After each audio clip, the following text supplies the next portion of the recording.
Welcome to the Health Policy Commission's last board meeting of 2022. To all my fellow commissioners and to those who are joining us on the live stream. We have a number of important topics that we're going to cover today. First, we're going to review market changes in the pediatric market in Massachusetts. And then we're going to discuss the use and implications of risk adjustment in Massachusetts, including welcoming our colleagues from the Office of the Attorney General, who are going to be sharing findings from their 2022 cost trends reports, which was released last month. As our first item, we'll ask the commissioners to vote on the minutes from our last board meeting, which was on September 27th. And I'll ask Colleen Alstermeider to administer that vote. Absolutely. Are there any amendments to the minutes? Seeing none, would call for a motion to vote on the minutes. So moved. And a second? Second. Okay, great. Thank you. Proceeding with the roll call vote, starting with you, Madam Chair. Approved. Vice Chair Cohen. Approved. And Commissioner Berwick, we do need you to abstain from this vote. Thank you so much. Commissioner Blakeney. Approve. Commissioner Cutler. Approved. Commissioner Foley. Aye. Commissioner Haupt. Approved. Commissioner Master Giovanni. Approved. Undersecretary Peters. Approved. And Commissioner Roeder. Approved. Excellent. Thank you. Thank you so much. On to our first agenda item. I'll turn it over to David Seltz to introduce the topic. Thank you, Chair DeVoe, and good afternoon, commissioners and all members of the public watching this live stream. Happy December. We have, as Chair DeVoe said, just a wonderful meeting planned for you. Your stocking is full of new research and data. And so we are really looking forward to a great discussion today on some of this work, and really for your input on where we go next with a lot of this work. So I am really excited to be able to introduce Sasha Hayes-Rusnov, who's going to be leading the first portion of this meeting, first by reviewing notices of material change that we received and or reviewed since our last board meeting. And then he's going to turn to a larger topic that we have been working on for quite some time here at the Health Policy Commission, just really reflecting on some of the dynamic changes to a very important sector of our healthcare delivery system, the pediatric market. This past year, as you all know, we've seen a number of market changes that had significant impacts on access to pediatric services. And yet we also understand that these are parts of longer term trends. And so the presentation today will really give a broader viewpoint of how those changes have impacted costs, spending, pricing, utilization, and affordability for pediatric services in Massachusetts. And again, really look forward to your input and thoughts. We are planning to prepare that presentation into a written report that we would issue publicly in the new year. So this is very timely for your thoughts. But first, let's start with the material change notices, and I will turn it over to you, Sasha. Thanks so much, David. Good afternoon, commissioners. Good afternoon, the public. So our usual update on transactions since 2013, the Health Policy Commission has received notice of 148 provider transactions. As you can see here, formations of contracting entities and clinical affiliations have been the most common versions of those. On the next slide, you can see that since our last board meeting, the HPC has elected to not proceed to a cost of market impact review on 4 transactions. First was the proposed joint venture between Tufts Medicine and Acadia Healthcare Company, which is a national behavioral health services provider. Acadia operates 2 behavioral health hospitals and a number of substance use disorder treatment centers across Massachusetts. The joint venture would construct and operate a psychiatric facility on the grounds of the former Malden Hospital. In our preliminary examination, we found limited scope for spending increases due to the transaction. Acadia's other locations in Massachusetts appear from the data that we have to be moderately priced. And while the transaction would lead to some changes in site of care and utilization for behavioral health, it's unlikely that those changes would significantly increase spending. with regard to access, of course, a new facility would represent an increase in the net number of psychiatric beds with the potential to improve access and reduce ED boarding. And we did not review any evidence indicating the transaction is likely to negatively impact clinical quality. Second transaction was the proposed acquisition of, or rather, the acquisition in part of Steward Healthcare System by CareMax. CareMax is a national for-profit services provider that operates clinics focused on serving Medicare Advantage patients. And under the transaction, CareMax would acquire the Medicare value-based care business of Steward and act as an MSO for Steward's national Medicare network. That would include management and information technology support, as well as the development of physical locations with integrated primary care, specialty care, and related services. In our preliminary examination of this transaction, we found some limited potential for increased Medicare spending specifically. Some research has found that spending on Medicare Advantage patients can be higher than traditional Medicare, in part due to incentives in value-based plans to optimize risk coding. That spending difference could impact spending to the extent that Steward's traditional Medicare patients would shift to Medicare Advantage and other value-based models. But we don't anticipate any impact on commercial spending or market concentration for Massachusetts patients. And we didn't review any evidence indicating the transaction would negatively impact clinical quality or access. The third transaction here is the proposed acquisition of the private equity affiliated parent of Monte Nido, which is a national provider of eating disorder treatment programs, which operates several facilities in Massachusetts, by affiliates of Revelstoke Capital Partners, which is a healthcare private equity firm. In our examination, we found limited scope for spending or market impacts. The proposed transaction really is a change in the corporate parent entities. So we didn't really identify any ways in which we expect the transaction would be likely to impact prices or payer contracting or the services offered by Monte Nido in Massachusetts. And we didn't review any evidence that it's likely to negatively impact quality or access to care in Massachusetts. The fourth transaction here, the proposed acquisition of Exeter Health Resources in New Hampshire by Beth Israel Lahey Health. Exeter serves the Seacoast region of New Hampshire and southern Maine, and includes Exeter Hospital, which is a 100-bed general acute care community hospital in Exeter, New Hampshire. Exeter also includes a multi-specialty physician practice and a VNA and hospice. And we have two additional slides to provide some more detail on this transaction. On the next slide, this is a map just for context showing hospitals in southern New Hampshire and the BILH system. And you can see that Exeter there in pink in the Seacoast region is really the only remaining independent hospital in southeast New Hampshire. And you'll see that BILH's Anna Jakes Hospital in Newburyport is the closest BILH hospital to Exeter. So looking at this transaction, our key questions were, how is pricing likely to change at Exeter? And how would any pricing change impact spending for Massachusetts patients and payers that use Exeter Hospital? How is the utilization of Exeter Hospital likely to change? Would Massachusetts patients shift their care from other Massachusetts hospitals or New Hampshire hospitals, and what impact might that have on spending? And to the extent that utilization at other hospitals change, for example, if patients who currently use Exeter as well as Boston hospitals were to shift to Bidmick or Lahey, how would that impact spending following the transaction? And then the next slide, looking at these questions, we ultimately found that there was limited scope for spending increases or impacts on the competitive market in Massachusetts. As always, our review is focused on impacts for Massachusetts patients and payers. The limited impact here is really due primarily to the small number of patients covered by Massachusetts payers who seek care at Exeter. Most of those folks are outpatients, with just a few Exeter inpatients every year from Massachusetts. And with that low volume, changes in prices or utilization really would have a small impact on total Massachusetts spending.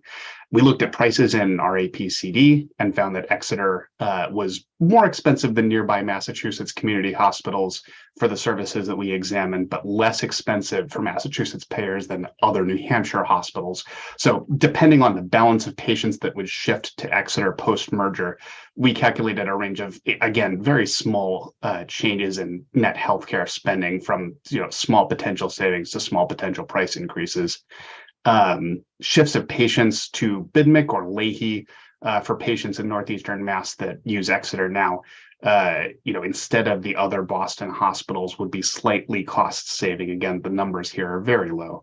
The transaction would increase market concentration and does raise the potential for increased prices at Exeter. However, again, the market and spending impacts on Massachusetts patients and payers would be small because of the low volume, even if Exeter were to get really substantial price increases. There is a potential for more significant impact on spending and market dynamics for New Hampshire, since most of Exeter's patients are covered by New Hampshire payers. And the transaction sort of remains under review by other entities, including the attorney generals in Massachusetts and New Hampshire. With regard to access to care and clinical quality, the parties' plans include the expansion of some services and investments at Exeter that could potentially improve access and quality of care if those plans are further developed and followed through. And again, most of the impacts of any such improvements would be felt in New Hampshire primarily. So for all of these reasons, we found that there wasn't cause to move forward to a full cost and market impact review of this transaction. Unless there are any questions, I'm going to move on to the next slide. We currently have 2 transactions under review, both received since our last board meeting. The proposed acquisition of LHC Group, which is a national provider of post-acute care services that has some locations in Massachusetts, by United Healthcare. LHC Group would become a subsidiary of United's Optum Health subsidiary. And a proposed clinical affiliation between Tufts Medical Center and Commonwealth Radiology Associates, under which Commonwealth Radiology Associates would become the provider of professional radiology services at Tufts Medical Center. They currently provide those services already for Lowell General and Melrose Wakefield hospitals. So those transactions are under review. Moving on, unless there are any questions. As David said, on the next slide, in the past year, we've seen a number of major market changes involving providers of pediatric services. These are really just the latest in a number of pediatric market changes that we've tracked over the past decade, which include all the sorts of affiliations we've just discussed in the MCN space, as well as expansions and closures of services that fall outside of our usual MCN review. Most of those changes, considered individually, have had really a small potential for impact on spending, access, and quality, but they've resulted in, and we recognize in some cases have been driven by, real changes in the landscape for pediatric services in the Commonwealth. And one of the upshots of those changes is that we see a steadily increasing share of pediatric services delivered by fewer provider organizations. And that's a trend not only here in Massachusetts, but it's true nationwide as well. Pediatrics obviously is just one component of the overall market, but it's an important component. And as David said, we want to share some work we've been doing on the current state and trends in this space. I'm going to cover some background on major market changes that have occurred over the last decade, discuss some trends we've seen in market shares, in prices and spending, as well as some of the implications for affordability and access and quality. A couple of notes that I want to make up top before we dive in. For the most part, when I'm talking about pediatric services in this presentation, we've scoped our analyses to care provided to patients under 18 years of age. And we've also excluded labor and delivery services so that we have sort of a definition of pediatrics that can be applied across providers. And second, want to acknowledge that, as providers and especially hospital providers are seeing a capacity crunch right now. There are a number of underlying factors in that you heard about at the cost trends hearing. And the RSV and flu surges have been particular problems for pediatric providers. Most of what we're talking about today and the analyses that we're looking at are longer term trends that have been sort of affecting and occurring in the market. So with those table setting points, to provide some context, we've seen some changes in the landscape over time. And on the next slide, that starts with demographics. This is Donahue Institute data showing that although the overall population of the Commonwealth has been growing and is expected to grow further, the number of children is declining and expected to further decline. And that means fewer total pediatric patients in the Commonwealth. And on the next slide, as you know it from the cost trends reports, we've been seeing declines in inpatient hospital discharges across all patients over time. That trend has been more pronounced for pediatric patients. I want to flag that the numbers here show a decline in discharges for psychiatric DRGs as well, but these data don't include specialty behavioral health hospitals that serve children.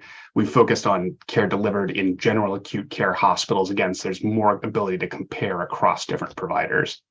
And again, this is retrospective data. The point of this graph is to show that even though there's been reported current capacity crunch in pediatrics, that there's been an overall decline in discharges over the past decade. And on the next slide, as we think about hospital utilization, we also want to consider not only discharges, but bed days. As you can see, there's been a decline in inpatient pediatric bed days as well. It's not quite as steep as the decline in discharges as a result of pediatric patients staying in the hospital longer on average. As you know, that's one of the challenges that hospitals are reporting across the board. But there is still a decline in overall volume, and declining pediatric volume has been cited by providers as one of the key motivations as they have proposed service changes over the past decade. On the next slide, you can see various types of pediatric service changes that we're aware of that have come in through formal notices to the state, either to HPC or to DPH. And we've segmented them into three categories here.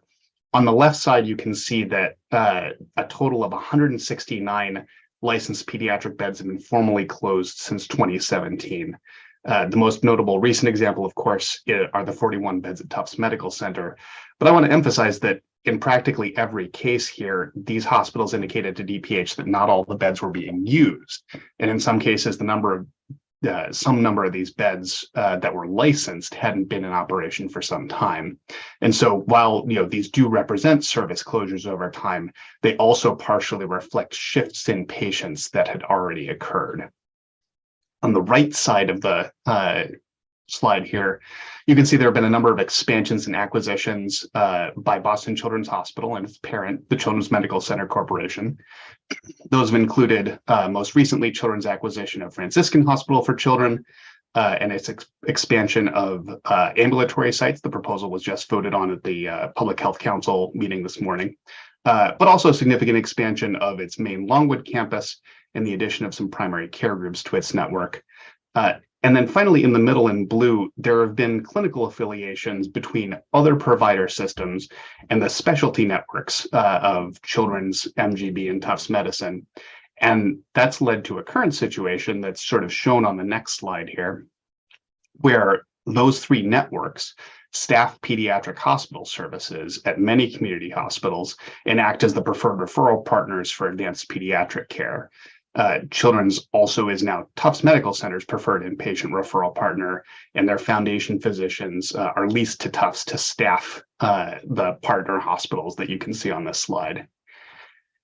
So we have some slides showing how all of these changes that we've just discussed have impacted sort of the share of patients that these systems see in the next section. But first, I want to acknowledge on the next slide that these changes, aren't unique to Massachusetts.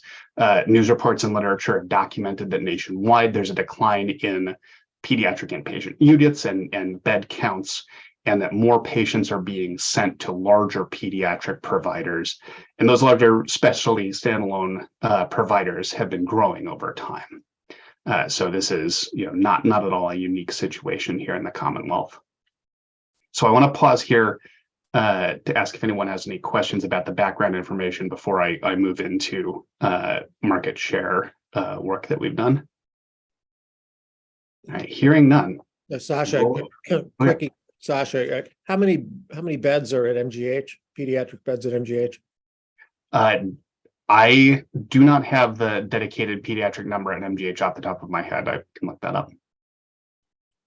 Sasha, you said you're excluding obstetrical services. Are you including NICU beds and neonatal services here?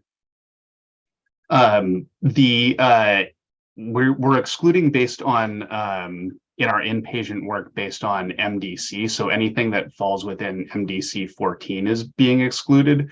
I am not sure exactly where the breakdown of care is for patients that would be seen in a NICU, whether there are some DRGs that would fall within that don't fall within MDC 14.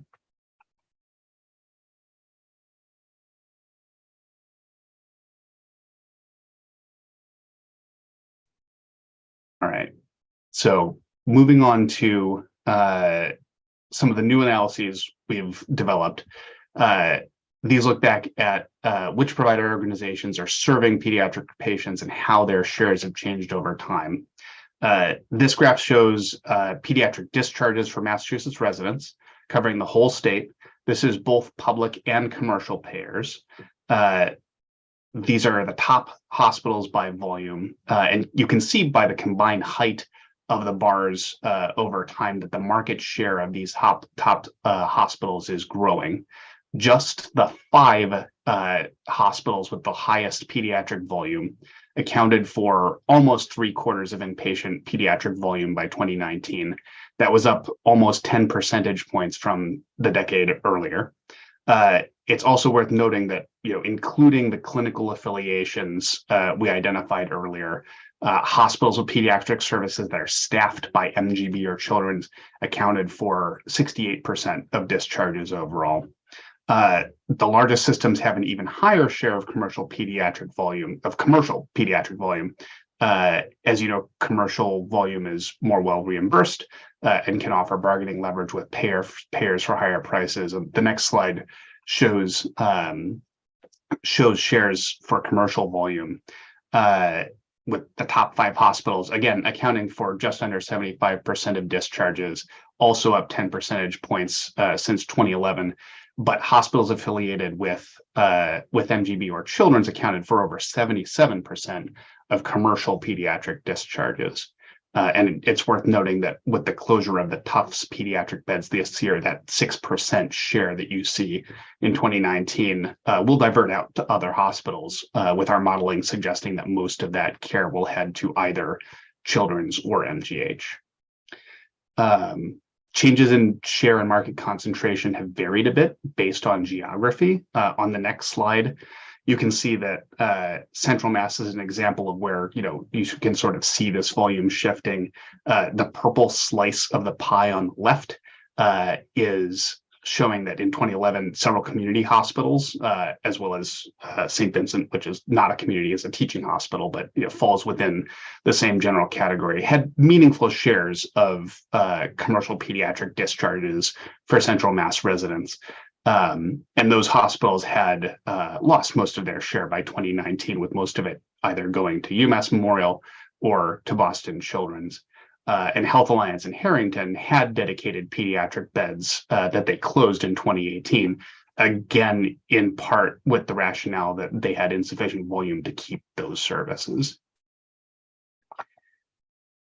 On the next slide, it's worth noting that many of the largest providers of pediatric services also tend to have higher than average commercial payer mix. Commercial patient discharges here are in blue, with other discharges in orange.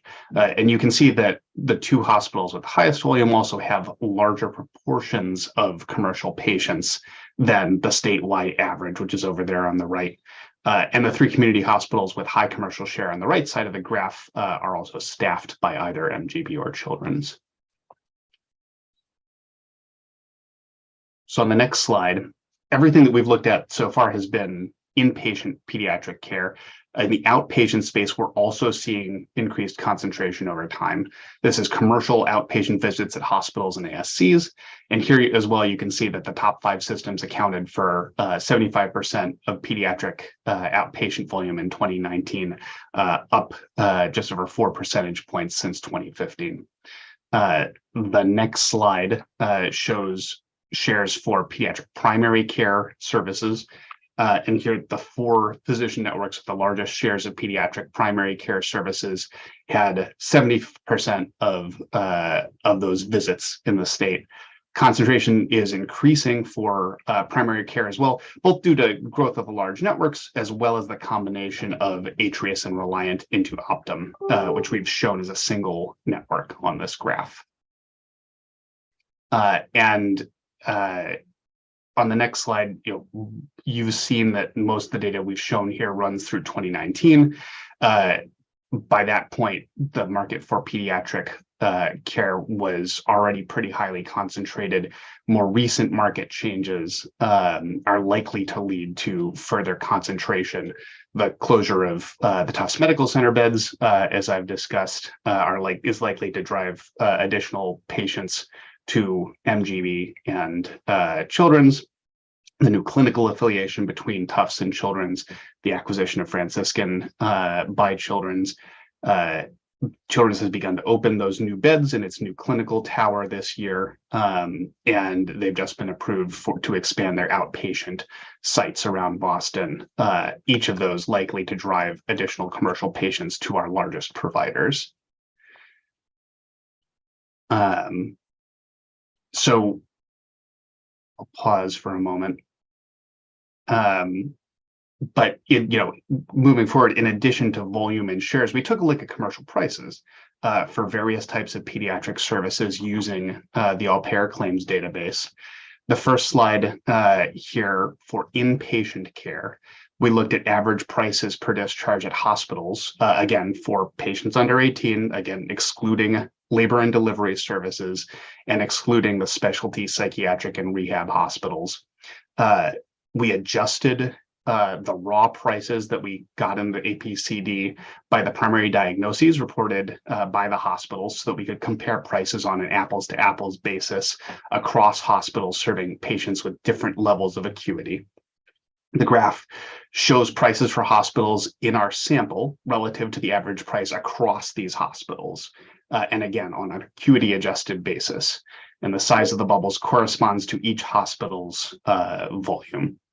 And as you can see, there's a substantial price variation for pediatric inpatient services. And some of the largest providers, which as we've discussed are also gaining market share, tend to receive higher prices even when adjusted for patient acuity. On the next slide in the outpatient space, we looked at outpatient prices in a few different ways. This chart is an example of one of them. We're showing average prices for the providers with the most commercial volume for pediatric patients in some common service categories, echocardiography, MRI, ultrasound, as well as ear, nose, and throat surgery and general surgery. And you can see here again that prices for providers relative to network average price for services in these clusters. And here again, you see substantial price variation and the rankings of each provider vary a little bit depending on which service you're looking at, but the largest providers tend to have high prices relative to the others that are high enough volume for us to look at. And that's consistent across the various approaches that we've taken to looking at outpatient facility prices. The next slide, the past few have focused on services delivered in hospitals and in freestanding facilities. In terms of clinic-based pediatric services, we looked at the most common codes for evaluation and management visits, a doctor spending time with the patient. These graphs show average prices by physician network for those E&M codes specifically. And we also broke this out by primary care providers on the left and specialist providers on the right. And you can see that there's some variation for price in these services as well, with the largest pediatric providers being outliers, with some being higher for primary care providers and some having higher prices for specialists. And then on the next slide, in addition to price, we wanted to look at average spending for commercial pediatric patients managed by our various physician networks. These data are directly from our report at the beginning of the year on children with medical complexities. The left block here shows the number of pediatric patients that we identified at each physician network and the breakdown of those patients based on our definition of children with medical complexity. Again, these are patients identified to the primary care network for these providers. Patients attributed to a network might use providers or hospitals from other networks. So, for example, Children's Hospital and MGH see a lot of medically complex children from other networks, but these are the patients that are attributed to their primary care management. The middle block here shows spending per patient per year for patients that we identified as being medically complex, incorporating spending again, both at that provider organization's own providers and facilities, as well as those of other provider organizations. And the right block shows average spending on children who are not identified as medically complex. So, we recognize that some of our largest pediatric providers see many medically complex children, but in that box to the right, you see that for non-medically complex patients, the largest networks also have higher average spending per patient. And on the next slide, taking those same data and looking at the distribution of patient acuity, using the same acuity tool for patients that we regularly use in cost trends work, we divided pediatric patients into acuity quartiles, with the first quartile being lower acuity patients, fourth quartile being higher acuity patients. And you can see on the left that the largest pediatric providers have high shares of high acuity patients. But on the right, you can see that there isn't as much variation across networks in terms of the proportion of patients within each network that are high acuity as opposed to lower acuity. Questions on our price or spending analyses before I move on? Sasha, I think it's just worth pointing out that when we spoke with Children's a couple of years ago, they kept insisting that the risk adjuster was not adequate and that they felt their patient population was sicker than the risk adjustment indicated. They didn't have a preferred alternative risk adjustment, but their view was always of the form, regardless of what it says, it's within each category, it's the more complicated kids who get sent to us. I'm neither saying that's correct nor incorrect. I'm just noting for our colleagues that was what the discussion was a couple of years ago.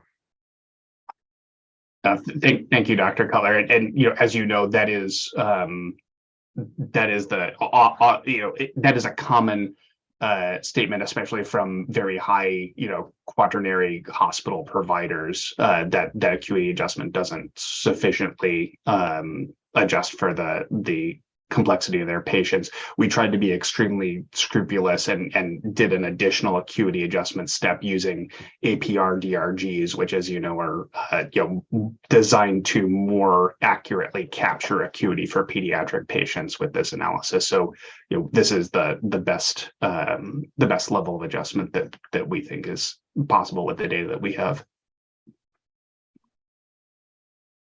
Sasha, can you remind me of, again, how you attribute the non-medical complex patients to a network? What's the attribution model briefly? So unfortunately, our RCT are the folks who developed this model will be able to speak to it with more detail. But my understanding is that the algorithm starts with identified election of primary care providers for payer networks, and then moves on to look at patient utilization patterns. So patients who use providers associated with a specific network tend to be sorted to that network. I fear that that is the maximum level of detail that I can provide off of the top of my head, but this is documented in the cost trends reports on provider price variation or provider performance variation. No problem. Sasha, thank you very much. All right. So moving on to, on the next slide, with regard to access to care and quality of care, obviously want to acknowledge that there can be some benefits of concentrating services at specialized pediatric organizations. Both MGH and Children's provide very high standard of pediatric care and are destinations for highly specialized care, both within the country and across the world, really. And literature suggests that concentration of pediatric care at specialist providers has quality benefits, especially for particularly high acuity care and for procedures or management of diagnoses that are rare. You have to do a certain amount of volume in order to be really good at doing those procedures or managing those patients. And additionally, MGB and Children's are the largest provider organizations in the state in terms of net assets, and that's allowed them to make and to continue to propose investments in services. Those have included some services that are really critically important, and especially pediatric behavioral health services. The challenge, of course, is that concentration can also pose access and affordability challenges. The movement of care from community hospitals to anchor hospitals means longer drive times for some patients. And the larger systems have to consider how to develop services with an eye towards equitable distribution.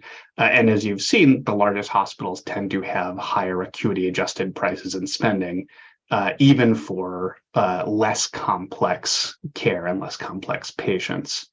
So the challenge, per the next slide, is to figure out how to promote affordable access to high quality care in an increasingly concentrated market, and one that is rapidly changing. And we intend to try to contribute to that discussion. The presentation today is intended to help fuel that conversation among policymakers, provider organizations, payers, and community stakeholders about, really a set of shared goals that we all have to make this part of the market function better. And as David said, we're planning to publish a policy brief in early 2023 to further detail the analyses we discussed today, and so that everyone can consider them further. And we're interested in your feedback and priorities for this space, both now and as we continue to track changes over the coming year and years in the pediatric market. So looking forward to your comments either now or later. Thank you so much, Sasha.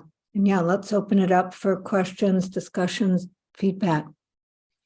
Any commissioners?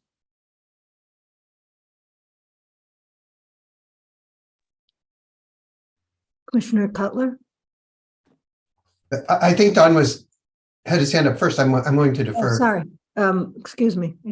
Please go ahead, David. I'll follow. So I thought this was extremely enlightening presentation. So I loved it, Sasha. I guess I have two sorts of comments. One is sort of, thank goodness pediatric inpatient stays are falling. So we just don't need the beds. It seems to me what this market is now becoming is less of like who has the hospital beds for kids than who has the specialists. And so as we think about pediatric access and availability, I think we ought to think about it as how can we get access to, what people want access to is the specialist, because thankfully there's just not that much need for hospitalization. And so, so we may want to frame it that way. And some of the charts were doing that. They were kind of like, who do you see? And that may be the way to do it more than the beds. And then the second comment is that, as you said, for many perfectly valid reasons, is consolidating. That is, there really is truly a need for expertise, for specialization in this field. And so that specialization, it makes sense to centralize the specialization into certain providers, just like you don't want every doctor, every surgeon doing brain surgery. You don't want every pediatrician doing complex surgery or complex specialty care. But effectively, what that means is that we as a Commonwealth may be forced to take more of a like public utility model if it's going to be centralized. So if it's really going to say, look, the best thing for kids is really that there be a very, very small number of very specialized pediatric care providers, maybe we ought to say, fine, that's the best way to organize care, but that doesn't have to be the best way to price care. And so I think divorcing the sort of changes in how the care is organized from the changes in price, I don't want to see us automatically link those two, because this may be a circumstance where we don't want them linked. We may not want a ton of competition for providing specialized pediatric services, but we may on the pricing side not want the pricing to be determined just by that concentration. So those are, I think, a couple of thoughts. Some of those have come up in other areas, but I think they're really, really pressing here. Thank you. Dr. Berwick? Yeah, well, first I'll endorse David's comment. David, you sound exactly, that sounds powerful and important and right to me. I would just urge that as we dive into this, we perhaps, if we can, carve out or get information on neonatal intensive care. It's a particular niche, and a lot of what David just said applies to that, and I'd sure like to see what the patterns are looking like. It's not the same as the rest of pediatric care. Thank you. Thank you. Secretary Sutters? Great. That's odd. I'm going to figure out why I'm echoing. Okay, and maybe two microphones are on. Commissioner Cohen? Thanks, Deb. Great information, Sasha. Thank you. And I just am concerned about the geographic spread here. And it's something I think we need to really think about, and whether or not the state needs some guardrails in place for future planning that affect capacity, because the stress on families to travel to Boston if your child needs inpatient care is certainly difficult for folks, living outside of Boston.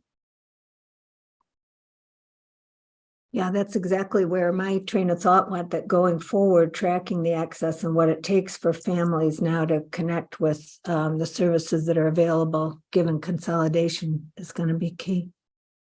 And on that point, Sasha, we did do an analysis on changes in drive times. You just want to share those results?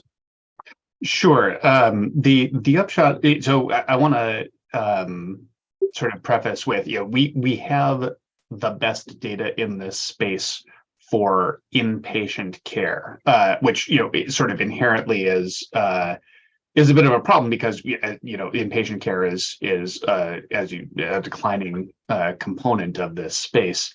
That being said, we're seeing for patients outside of Boston some increases in drive time over time. Those appear to be real trends. The changes are the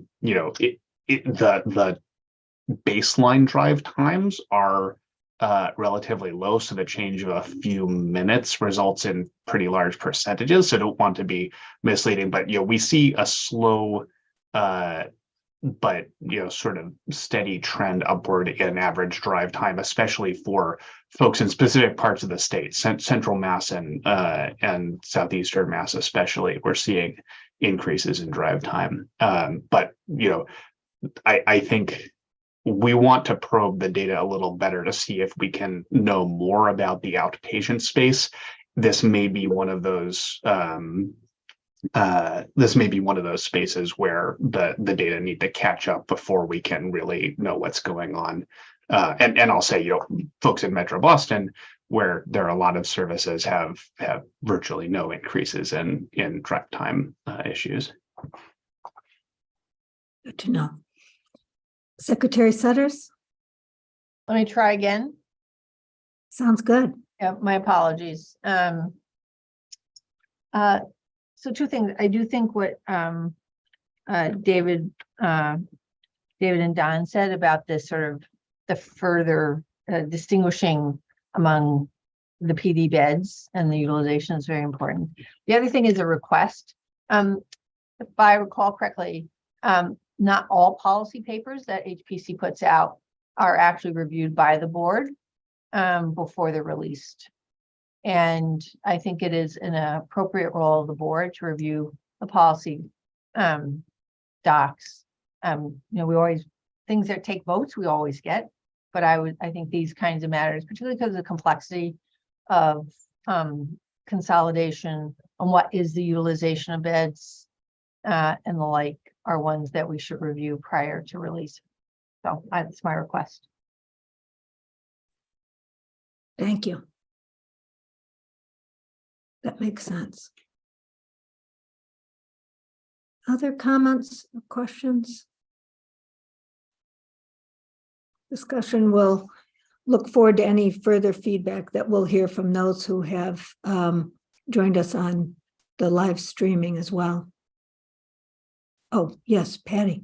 Yeah, I just wanted to add on to that question about distance is cost. And I think that's an equity issue that we have to keep our eyes on, because the travel distance is certainly a factor. But if you get to Boston and you need to stay because your child is inpatient, simply parking, feeding yourself, having to spend the night, those costs are a tremendous burden on people. And I've known people here, I'm just outside of Boston, who are having to commute back and forth because they have a child inpatient and they're not even spending the night, and the costs really, really do add up. So those are costs that we're not even accounting for when we're just talking about distance. Yeah.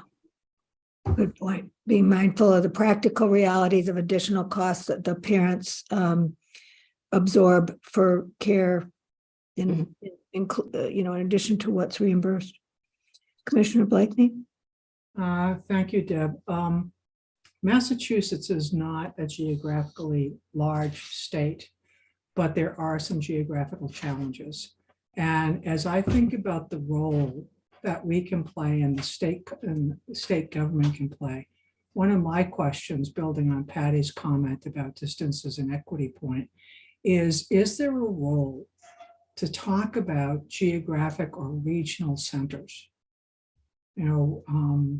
As we think about it, is there a standard that we can apply that talks about gradations of clinical care and acuity, and takes a look at where we can strategically locate resources that are more family and community friendly, for no other phrase that I can think of.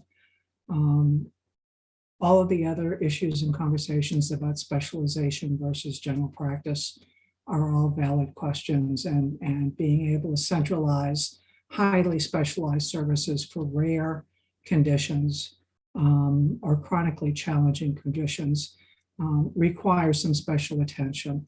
And so, is there a role for talking about geographical centers, making sure that we plug in the degree of specialization that is required based on what we already know about the illness trends in those communities?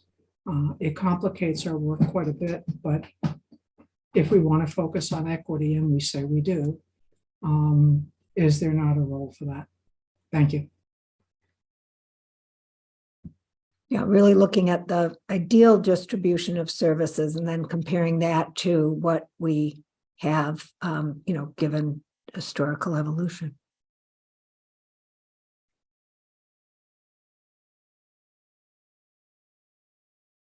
Any other questions or discussion? If not, Sasha, thank you so much. I think you can see from the discussion that this both answered a lot of important questions about the market and also prompted further consideration for what lies ahead. So thank you. Thank you. And David, I'll turn it over to you to introduce our next topic.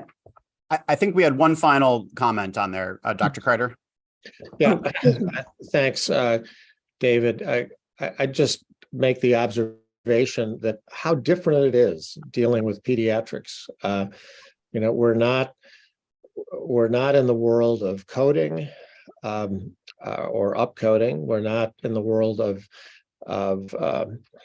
overutilization and low value procedures and waste and duplication. It's a very different set of considerations, and I guess everybody knows that. I just wanted to kind of reinforce that this is different. Good point.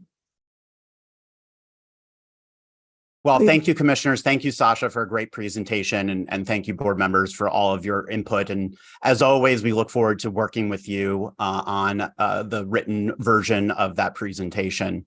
We're now going to, Dr. Kreider, you might have done a great job teeing us up here. We are going to shift our conversation now to a research presentation from Dr. David Auerbach at the Health Policy Commission on the use and implications of risk adjustment in Massachusetts. And we are so pleased to be joined by members of the Attorney General's Office, Sandy Walensky and Chloe Gable, who are also here today to speak on some of these exact same issues. They have put together a really tremendous report on an examination of healthcare cost trends that focused on risk adjustment and implications specific to health equity. And so this report was released in conjunction with a cost trends hearing in November. And we're just very happy to welcome them to this meeting to be able to present on that very exciting work. And so what we're going to do for this presentation is going to have a couple different parts, but we're going to start with David Auerbach, who's going to provide some background and history of risk adjustment and its use in Massachusetts. We'll shift to the Attorney General's Office for a presentation on their report. And then finally, we'll return to David for some closing considerations and further discussion. As always, please raise questions along the way. I will note this particular presentation is definitely in the weeds, but a very important topic that has really important implications for healthcare spending and payment and service delivery. So with that, I'll turn it over to David. Okay, thank you very much. Yes, it is in the weeds. It's a difficult topic. It can get very weedy, and bear with me, and I have tried my best to explain the bigger picture dynamics and aspects going on. And sometimes, for those of you who are very familiar with the weeds, I might be sometimes leaving out some details and nuance, but hopefully I'm getting the major moving parts right. And so these are the three sections as David laid them out. Okay, so I want to start out with some definitions. What are we talking about? We're all familiar with this term. Then I'm going to get into what it means.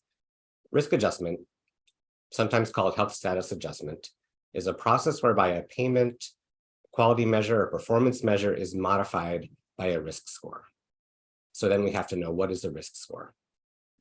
A risk score is an estimate of how much it is expected to cost to care for a patient based on his or her underlying characteristics. Risk scores are usually derived from equations that relate healthcare spending to patient characteristics using healthcare claims data. And I'll show more about that on the next slide. Risk scores aren't a brand new concept. They've been around for a while, but they had mostly been the domain of private health insurers who have a business need to figure out how much to charge for premiums. So you'll take your population for that you have with a given product or whatnot, and you want to predict how much is that population going to incur in spending next year. And so I want to be able to do as good a job as estimating that as I can, and I'm going to use risk scores, and I'll show again how that works. And what has happened and what I'll describe is how starting around, the early 2000s, policymakers and payers have used this concept of risk scores for different purposes and not necessarily how they were intended to solve policy problems in healthcare policy and payment. Okay. David, before we move on, Secretary Sutters. Yes, please. So I think you are minimizing in your way to be objective.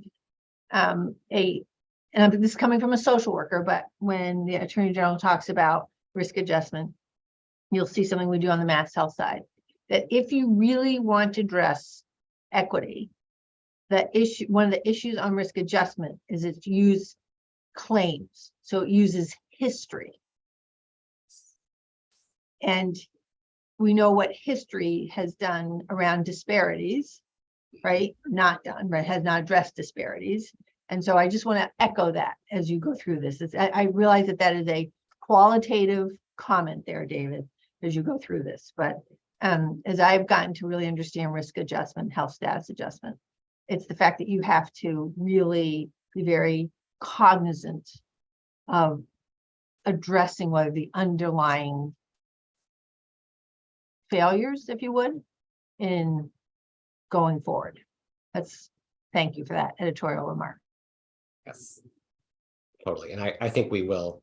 I think we are going to address that head on in both mine and Sandy's presentation. I hope so. But thank you. That's very important. Okay. Okay, let's move on.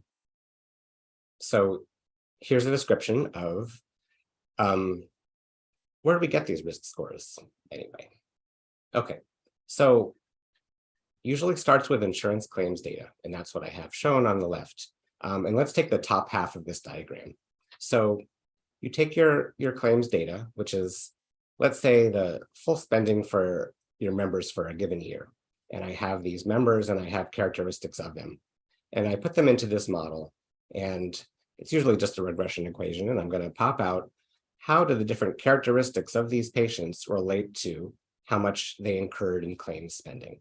And I might get results like, oh, for every additional year of age, that's associated with $100 more in spending. Or maybe females end up costing more than men. Okay. So I take those relationships and then I churn them through and I come up with a risk score. And a risk score is a number. It's usually relative to 1.0. So the average person in my population, I'm going to call 1.0.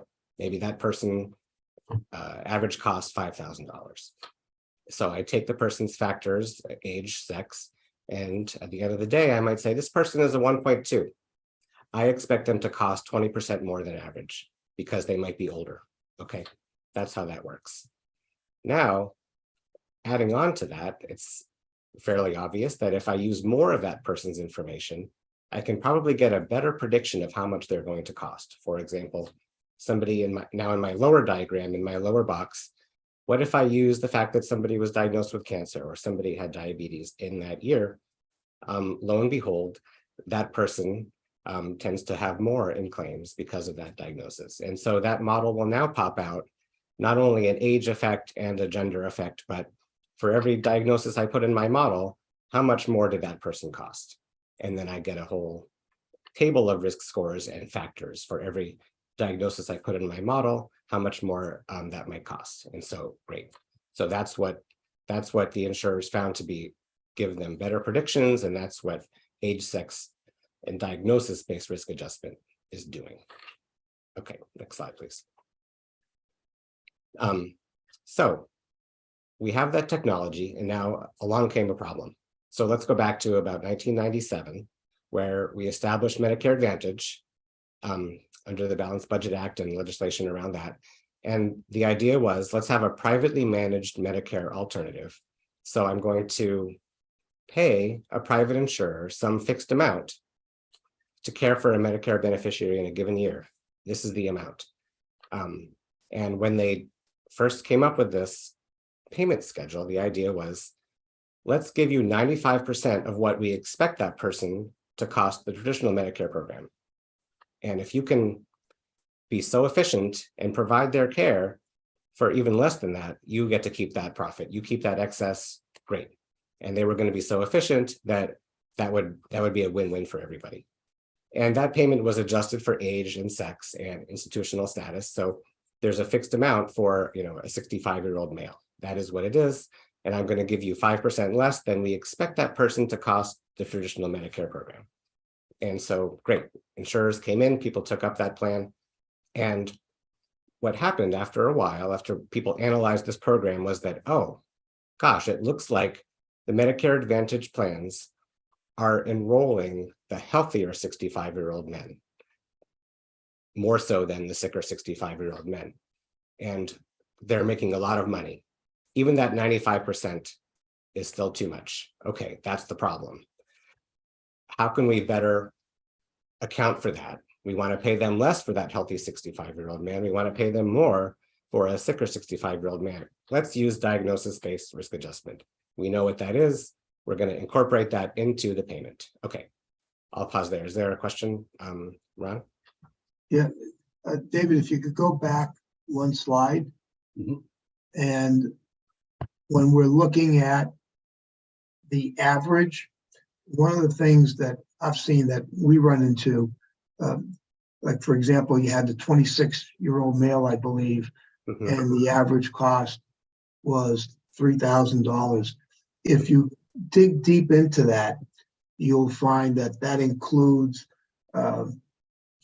people that may be in a serious car accident, they have this, they have that, but it's really not necessarily the average we should be looking at. Because if you take, and I'll put quotes around, the average 26-year-old male, the likelihood of someone with no conditions being 26 years old, spending $3,000 a year in healthcare is very unlikely. So we've had to play with those numbers to come up with numbers that, and you may already be doing this, quite frankly, and I was wondering how that comes into play when you just take the average versus excluding certain things out of those numbers. Yeah, okay. So, that's a good example of where this does get detailed and nuanced and in the weeds, but it's a good point. There are lots of tweaks to the way these models tend to be run. And for example, sometimes there might be stop loss insurance where if a patient has spending that is very, very high for some really catastrophic thing, the ultimate payer may say, well, look, I'm going to somehow, let's account for that, or you buy reinsurance. But again, that's a fair point. But I think, the idea is if I have a large enough population, those kinds of things should cancel out, and that's where there is some degree of risk, and that's part of the point in some cases. But yeah, okay, great point. Okay, so let's move to the next. Okay, so once Medicare Advantage decided to incorporate diagnosis-based risk adjustment, here's how they did it, and that's what the top section of this is saying. So they spent about 3 years phasing this in as the new payment method between about 2004 and 2007. And skipping a lot of nuance, what they basically did was say, okay, now you payer, your annual payment is going to be for a given person, for a given member you enroll, their risk score times some base dollar amount. And that's what it is. So if the model tells me that somebody with a diagnosis of diabetes on average costs $3,000 more or incurs $3,000 more in spending, meaning their risk score is 1.3 versus 1.0 for someone who's otherwise the same, you get $13,000 for that person instead of $10,000. The diabetes diagnosis is worth an extra $3,000. And then there's a whole model and there's a schedule and everybody knows what it is. So that's what they did. They also made a few other changes to try to limit the selection behavior by making it harder to switch plans and so on. And so they built this in, and by 2007, and then several years later, analysts looked at the program. Did this work? Did this help solve the problem that we initially had? And the evidence suggests that it did reduce this tendency to enroll the healthier folks by maybe 5 to 10%, if they look at things like mortality rates and other stuff. So it seemed to have some effect, okay? Great. And now everybody started doing the same thing. So we then developed all kinds of alternative payment models and other plans and other ways where different payers or governments were doing pretty much playing the same game. You had the Blue Cross Alternative Quality Contract, one of the first in this space in 2008, I believe. The Medicare ACOs with the Affordable Care Act used risk adjustment in their spending targets. Although an interesting nuance was that they said, we're only going to pay more for risk scores that grow up to 3%. If your risk score grows 4% or 5%, I'm not paying the additional beyond 3% for that. So they set it at a cap. That's somewhat unusual. The Affordable Care Act exchanges use risk adjustment in a somewhat different mechanism, but kind of the same idea, and Sandy is going to talk a bit about that. We started using this in quality and performance measures with, again, the same premise that here's a great tool, and this is telling me something about the health of my patients, and I want to try to treat different organizations fairly, and I'm going to use this. The Medicare Hospital Readmissions Reduction Program used risk adjustment. Of course, we all know the HPC Performance Improvement Plan uses risk adjustment in the PIP thresholds. And similarly, in what I've talked about more in the past, is we also started using this, CMS did, and then private insurers started using a similar concept of severity adjusted payment for inpatient care for the DRGs. And as we've talked about before, and I'll review that again. Now for an inpatient stay, the payment is adjusted by the diagnoses on that patient's record and the complexity of those diagnoses. Okay, so risk adjustment became quite prevalent throughout the healthcare ecosystem. Okay, yes, Dr. Kreider. Yeah, thanks, David. Second section, second bullet on the 3% cap. I know that direct contracting entities and ACO, now ACO REACH, are capped at 3%, but I didn't think that extended to all Medicare ACOs. Am I incorrect? I'm not as familiar with some of the other Medicare ACO programs, and so you might be right. I'm talking about the sort of bread and butter Medicare shared savings program, and I'm noting on the bottom that they've recently proposed having that 3% cap be only 3% over and above the age sex based risk score. I just asked you to do a double check on that, because my understanding was that was just for ACO REACH. Okay, I will check on that. Thank you. Okay. I think it applies to all the ACOs, Chris, but David can check.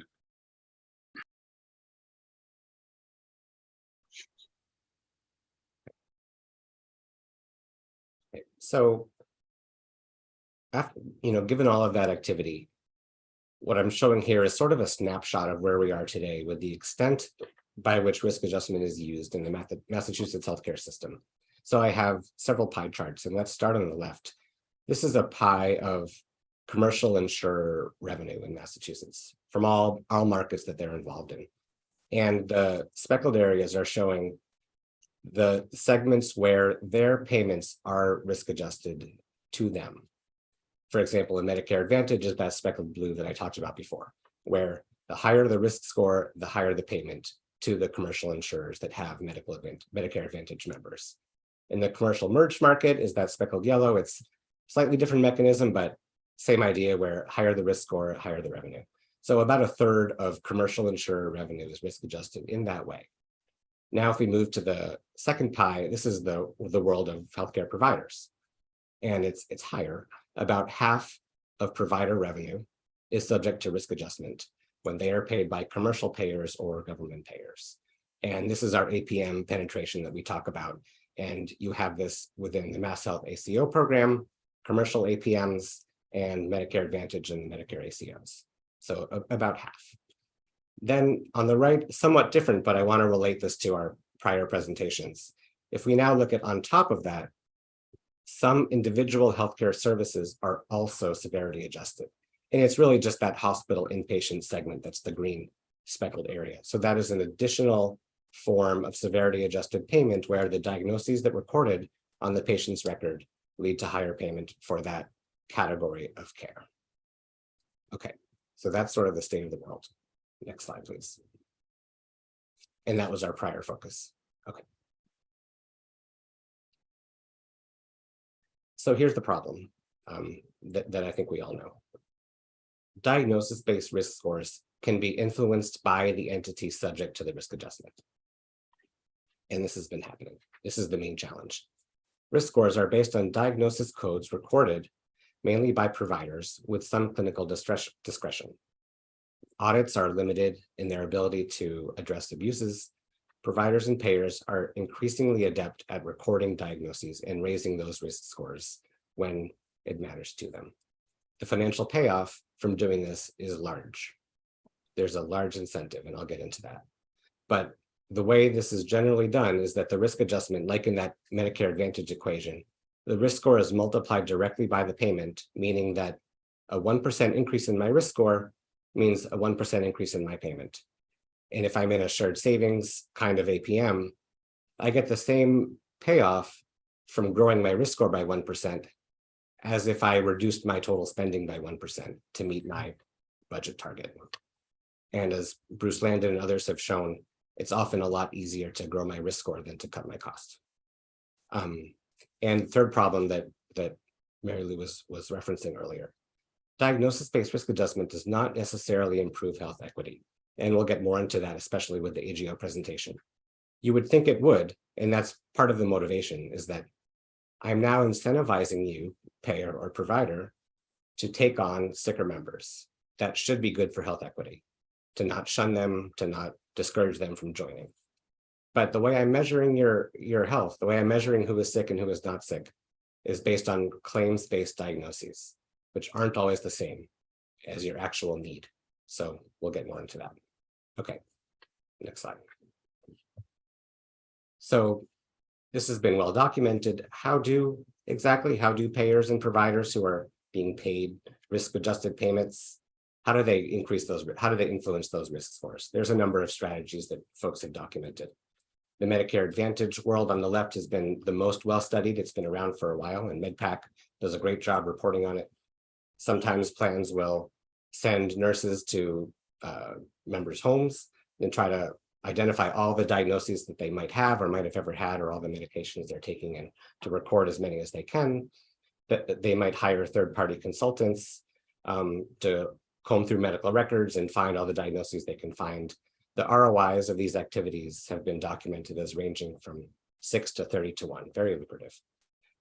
Payers sometimes develop collaboration agreements with physicians and provide financial incentives for adding more diagnoses and for growing those risk scores. And all this taken together, the risk scores in Medicare Advantage have grown about 20–25% since they added this new form of payment. And some folks estimated that will cost the program over $200 billion over the next 10 years. Providers use similar strategies. Sometimes there are direct bonus payments to physicians for coding more diagnoses. Often it's a strategy of using your EHRs. Some EHRs are very good at prompting you because it knows the patient's history. Are there diagnoses that you could be coding here that you didn't? Have you used the maximum revenue diagnosis where you might have had a choice? There are trainings, there are consultants. People are investing a lot in raising those risk scores. Okay, next slide. And I've shown this slide before, but all of this effort does yield higher risk scores. And this is showing the risk score growth over time of Massachusetts commercial members by payer. They're all going up. And everything we know about the health of the population says that the health of the Massachusetts commercially insured population is not getting worse. And you can look at mortality amenable to healthcare, people's self-reporting of their health status, underlying burden of chronic disease, life expectancy. None of those things are getting worse. This is just what we're doing with the risk scores. Okay, next slide. And interestingly, to maybe put an exclamation point on that, the risk scores grew about 2% a year up until 2019. And then in 2020, where we know that our health took a hit, the risk scores stopped going up and they went down, suggesting that we suddenly got a lot healthier with the onset of the global pandemic. That's not what happened. People were not going in to the office for visits and they were not getting their diagnoses recorded. And then it looked like risk scores went down, and they did go down, but it's not that we suddenly got healthier. Okay. And also, as I've shown before, this risk score growth gets in the way of the performance improvement program in that risk score growth deflates the TME growth because it's health status adjusted TME, it's risk adjusted TME that is the metric for referral.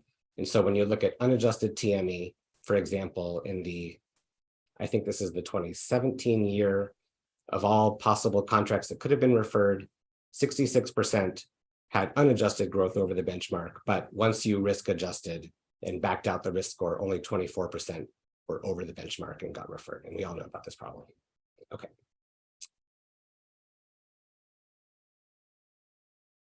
Next, okay. And so this slide is again showing that using that the same rubric of the different pie charts that I showed before, part of how this risk coding activity of risk scores matters. And then if you just click forward again, when you have more coded diagnoses on the patient record because of the incentives under risk adjustment, and then click again, a lot of those added costs show up on the hospital inpatient side. I now have diagnoses in my record. I now have complexity in my record. I have an inpatient stay. It gets coded at the higher severity level, and that means a higher payment. And then the next slide is just showing, translates to higher spending. We've shown, yeah, great. Showing that drift in inpatient acuity. Severity level 4s on average paid about $39,000 per inpatient stay. Severity level 3 is about $13,000, and those 4s have just been increasing year after year with the higher diagnosis severity. Okay. And it's not just the cost that the payers pay, but there is administrative cost involved in doing this activity. This was a recent study by Barak Richmond, who was our speaker at the cost trends hearing, and he was comparing coding costs per bill across countries. And that's the big orange bar that stands out for the US, several times higher than most of the other countries in terms of administrative costs that we incur through coding and billing. Next slide. Okay, and finally, before I pass this off to Sandy, there's one more important aspect of this story that's complicated, but it's important to explain. So, after payers and those that observed those risk scores drifting up year after year, they said, oh my gosh, that's a problem. And they might have known that that would happen, but in any case, that's what happened. And if you're a payer and you're paying a risk score times a base payment, and you don't want to be paying 2% more every year as the risk scores go up. So what they did was say, all right, let's not pay the actual risk score growth, but we will do this thing called normalization. What I'm going to do is say, well, if average risk scores grew 2% for everybody in the market, I'm just going to subtract 2% from everybody's payment as a baseline. Boom. What that does is now, if I'm a provider in that world, the amount of money that I get paid depends on how much everybody else codes. If everybody else is coding more than me, I'm going to get that haircut of 2% taken out of my budget. So if everyone's coding more than me, I lose money. So that creates somewhat of an arms race, where if I don't code as well as you do, I lose money to you. And now everyone feels like they're in this race to code more than their neighbor. So that creates a short-term savings for the payer. And I'll describe this on the next slide. It's a short-term savings for the payer, but now the coding activity adds more fuel to the fire. Let me just show you again what that means on the next slide. So in the world on the left, pretend there's no normalization. So that's if that is not happening, here's an example large provider group where 1% of shared savings, let's say, turns into $10 million for me. So I'm a provider. Let's say I grow my risk score by 1%. That's a $10 million payout for me. Great. If I grow my risk score by 3%, that's a 30 million payout for me. Okay, so that's the world I'm living in if you don't do this normalization thing. Now the payer says, okay, I don't want to pay out that much. I'm going to take 2% off of everybody because that's the average market-wide risk score growth. Now, on the right is what that provider group is looking at. If I code 1%, and everybody else codes 2%, I lose $10 million. That is taken out. I'm in the red. If I increase my coding to 3%, okay, now I did better than the market. Now I get 10 million on net. That increase, where going from 1 to 3, is the same 20 million in both pictures. So my incentive is still the same. But now that coding imperative is bringing me from being in the red to being in the black.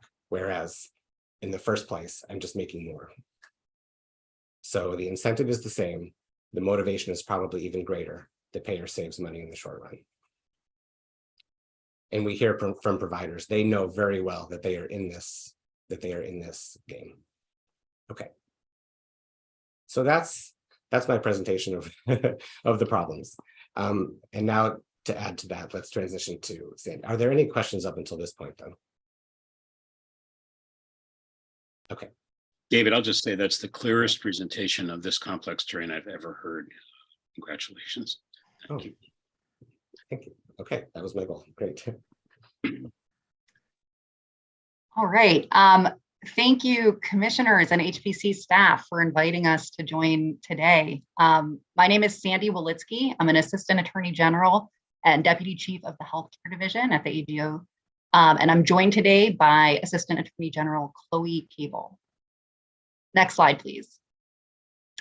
As you know, the Attorney General's office has used its unique subpoena authority to examine healthcare market trends and cost drivers and issue reports on our findings since 2010. Prior reports from our office have documented a wide range of topics, including provider price variation, administrative complexity associated with commercial payment methods, and the impact of consumer-facing price transparency tools. This year, we examine the practice of adjusting healthcare payments based on a population's health status. As David has just explained, this is a common practice in federal, state, and private commercial healthcare payment arrangements. And I just want to thank David for a terrific presentation summarizing the history and mechanics of risk adjustment. Thanks as well to Secretary Sutters for really perfectly teeing up with her comment our presentation today on the equity issues embedded in how we measure and adjust for expected health status. Next slide, please.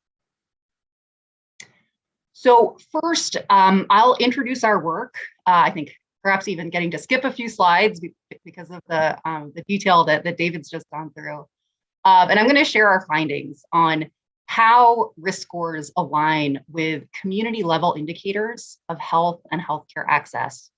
Then I'll pass it to Chloe, who will present on the ACA risk adjustment program that operates in the Massachusetts merged market and share findings on the shift in funds that flow from that. Chloe will present our findings on how hospital essential service closures and limited capital investment by hospitals in lower cost insurance networks risks further limiting access to care in low income communities. And then she'll share some recommendations coming from our work. Next slide, please. What is health status adjustment? I think we just heard that beautifully from David. So I'll just emphasize that what we'll be looking at is how risk scores can be used to adjust the dollar amounts allocated to a particular patient or population's care so that resources will be matched to likely need, right? This is kind of at the core of what health status adjustment or risk adjustment is intended to do. And we're going to dig into some data to explore some unintended consequences embedded in that mechanism. So I'll go ahead to the next slide, please. So why is this a health equity and access issue? On this slide, we use an illustration of two patients to describe the phenomenon that we explore in our report. So consider two women, Rachel and Susan. Rachel is a single mother of two living in Taunton, working two jobs. She's been having cold-like symptoms and recurring fevers but hasn't seen a doctor due to limited childcare and her 2 work schedules. She's also noticed a lump under her arm. She's decided to wait to see if her symptoms resolve or worsen before she tries to make a doctor's appointment. On the right, we have Susan, a mother in Newton, who's just noticed some changes in her health that concern her. With help from her childcare provider, she takes the day off of work and drives her car to her doctor for an appointment shortly after her symptoms start.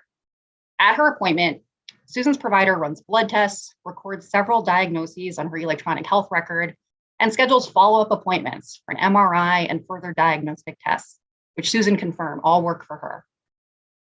A health status calculation or estimate that relies on a patient's history of healthcare utilization would suggest that Rachel, with no recent insurance claims or diagnoses in her medical record, is lower risk than Susan. In reality, it's hard to compare how healthy Rachel and Susan really are, because Rachel's social and economic circumstances effectively prevent her from accessing non-emergency care. Next slide, please. So I want to turn now to the Federal Risk Adjustment Program created by the Affordable Care Act and administered by CMS. As David mentioned, this program transfers funds from insurers who cover lower risk or healthier members to insurers who cover higher risk or sicker members in the Massachusetts merged market, the combined health insurance market for individuals and small employer groups. The goal here is to disincentivize health plans from cherry picking healthy members and to deliver funds to health plans with relatively sicker members to pay for greater anticipated healthcare service needs. When this works as intended, a result is that funds are transferred within the insurance system to areas of greater medical need. However, as we'll explore in the next couple of slides, when risk adjustment formulas rely too heavily on members' healthcare utilization, the formula rewards those with higher utilization histories. And of course, utilization reflects both need and access to care.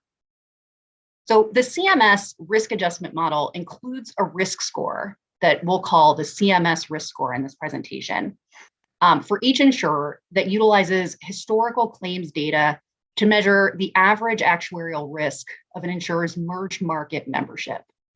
This is a really important score for purposes of the risk adjustment program, because how much money an insurer pays into the program or receives from the program is calculated using a formula with a range of inputs, including that CMS risk score, as well as the statewide average premium for all insurers in the merged market.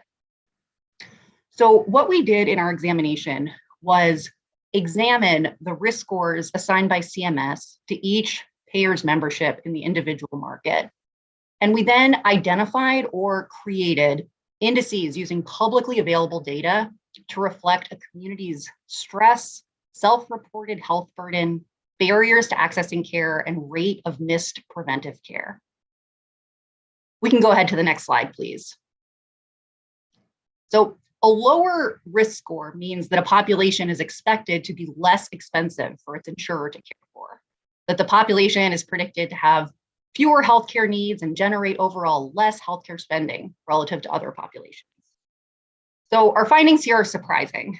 What we found was that insurers with lower CMS risk scores serve members from communities with higher neighborhood stress scores, worse self-reported health scores, more barriers to accessing healthcare services, and lower rates of getting recommended preventive care. So in the next 4 slides, I'm going to walk through the analyses that we did with these 4 sets of data, but you'll see the trend is the same in all of these slides.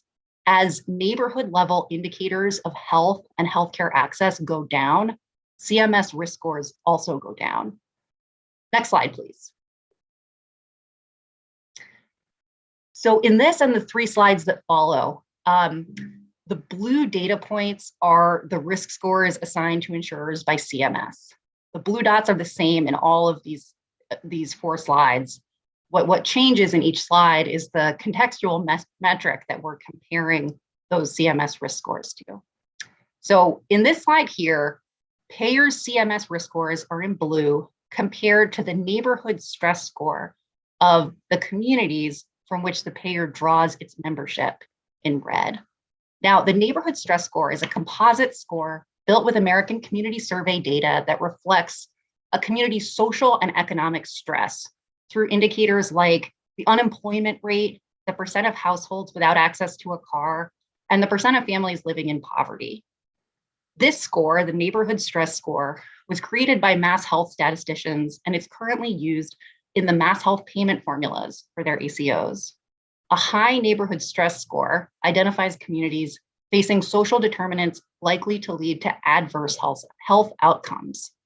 What we see in this slide is that insurers that serve communities with higher neighborhood stress scores on the left tend to have significantly lower CMS risk scores in blue. Next slide, please. In this slide, we're looking at the same risk score data in blue, but with a new community health index for comparison. Here, the AGO team created a self-reported health burden score, which is shown in peach.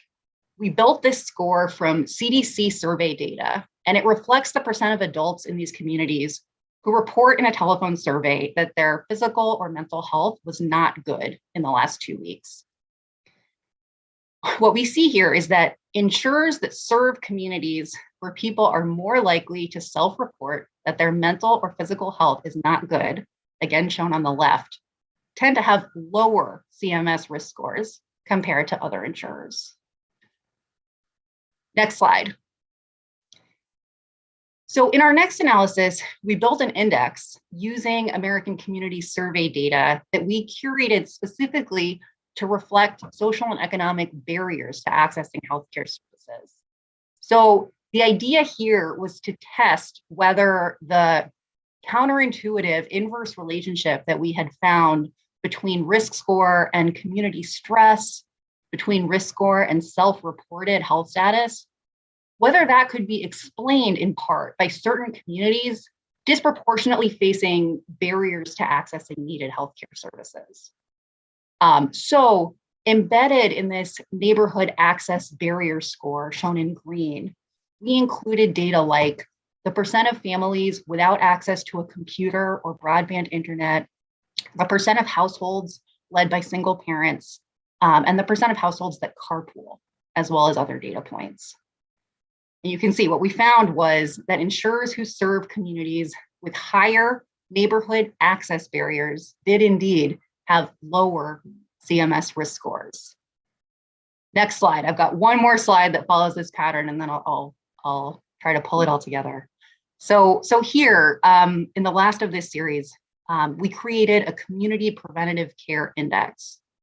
Because, as David has explained, risk scores are built on insurance claims and cumulative recorded diagnoses, we wanted to isolate data for this index that showed the rate at which community members accessed recommended routine care where health issues might be identified, potentially leading to further diagnostic testing or specialty care referrals.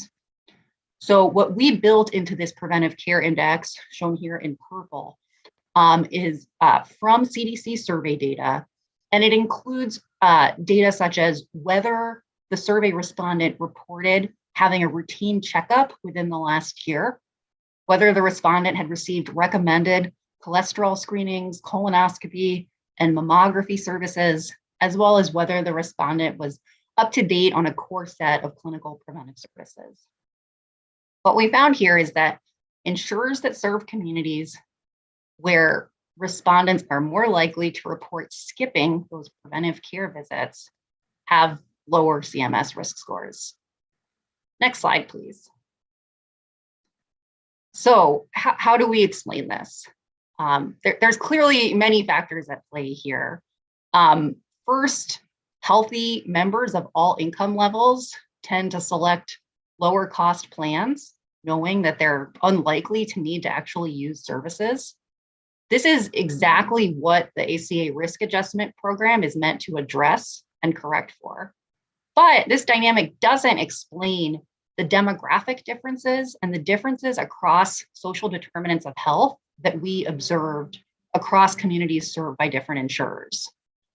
So the other dynamic that's likely at play here is that low income members, whether they're healthy or sick, are also likely to select the lowest cost plans. Then if they do need to access healthcare services, they're more likely to face barriers to accessing care, like transportation, childcare, broadband access, or mistrust of the healthcare system. And therefore, they may not get the care that they need. That need then goes unaccounted for in the risk adjustment data. So our findings suggest that the social and economic barriers to access deflate the risk scores of patients and populations who actually bear considerable health need. I'll pass it over to Chloe now. Thanks, Sandy. So next, we looked at how the CMS risk adjustment program shifts funds across insurers serving different populations. The stakes of the ACA Merged Market Risk Adjustment Program are high. Between 2014 and 2020, the program transferred hundreds of millions of dollars from Massachusetts insurers who enroll lower income members to Massachusetts insurers who enroll higher income members, from Massachusetts insurers with narrower provider networks to Massachusetts insurers with broader provider networks, and from Massachusetts insurers with weaker financial performance to Massachusetts insurers with stronger financial performance. Next slide. This slide displays risk adjustment transfers across insurers from 2014 to 2020. The green bars represent cumulative risk adjustment transfers for each insurer during the 7-year period. On the left side of the graph, we have insurers with cumulative risk adjustment transfers below zero. These bars reflect transfers paid into the program. On the right side of the graph, we have insurers with cumulative risk transfers above zero, reflecting transfers received through the program. As shown in the graph, over these 7 years, Tufts Public Plan and VMC Health Net Plan paid over $500 million into the ACA risk adjustment program, while Tufts, Harvard Pilgrim, Always, and Blue Cross Blue Shield received payments from the risk adjustment program. This slide also shows an estimation of the average income for each insurer's individual market members, calculated by looking at the average income of the zip codes from which each plan draws its members. This information can be found in the blue boxes. We see that the insurers who serve members from lower income communities have paid out hundreds of millions of dollars to insurers who serve higher income communities. Next slide. Finally, we looked at how service closures and lack of capital investment by hospitals in low-cost networks risk further limiting access to care in low-income communities. Next slide. The risk adjustment program's redistribution of dollars away from insurers that contract with low-cost hospitals correlates with and may compound access challenges that low-income communities face because of essential health service closures and lack of capital investment by hospitals that serve these communities. In this section, we use public data to show that hospitals in lower cost insurance networks, which tend to be safety net hospitals with high levels of patients covered by public payers, like Tufts Public Plan and BMC Health Net Plan, are more likely to have reduced services and investments in facilities than other hospitals, resulting in even greater access barriers for the communities those hospitals serve. Next slide. In this slide, we divided Massachusetts hospitals into two categories. Those that are included only in the highest cost network offered in the emerged market in one category, and all the rest of the hospitals in another. We use these categories to examine the correlation between hospital inclusion in the highest cost insurance networks and hospital capital investment and service closures. Here we looked at essential service closures determined by DPH to be necessary to the community's health status and access, and capital expenditures reported through the determination of need program. We compared these closures and investments in Massachusetts hospitals in the lowest cost network to the hospitals in the highest cost network. We see here that between 2016 and 2022, 31% of hospitals in a lower cost network reported closing an essential service necessary to the community. Only 9% of hospitals in the highest cost network reported such a closure. Similarly, the 42 hospitals in a lower cost network had a cumulative determination of need expenditure of $1.4 billion, whereas the 19 hospitals in the highest cost network had a cumulative expenditure of $4 billion. Next slide. So based on all these findings, we have developed 4 recommendations. First, payers and providers should incorporate social determinants of health, such as access to transportation, housing, childcare, and broadband, in approaches to health status adjustment. Unless social determinants of health are incorporated into measures of population health need, we will continue to see money shifting away from communities facing barriers to accessing care and toward communities with historically higher healthcare utilization. As noted earlier, MassHealth is a national leader in the incorporation of neighborhood stress into its accountable care organization payment formulas, and all insurers and providers should work, as MassHealth has done, to incorporate social determinants of health into their health status adjustment methodologies. This updated approach to health status adjustment would provide additional funding to insurers and providers serving low-income populations, allowing them to reduce access barriers through targeted outreach and population health management programs, as well as to provide more clinical services to remedy underutilization. Insurers and providers should evaluate their risk contracts to assess whether population health adjustments may be entrenching disparities in health and access to care, and immediately fix any unintended consequences. Our second recommendation is that payers and providers should develop new initiatives and incentives to help patients overcome barriers to accessing healthcare services. A more equitable distribution of funds, as suggested in our first recommendation, should be used to support increased outreach from insurers and providers targeted to improve access for these patients who would otherwise have forgone needed health care. These outreach initiatives should involve partnership with community-based organizations with expertise in supporting patients who face barriers like lack of childcare, transportation, language access, and broadband access. These initiatives could also be supported with community benefits funding, building on models from existing hospital community benefits programs that, for example, provide medical appointment transportation to low-income patients or provide technology supports to seniors to facilitate telehealth access.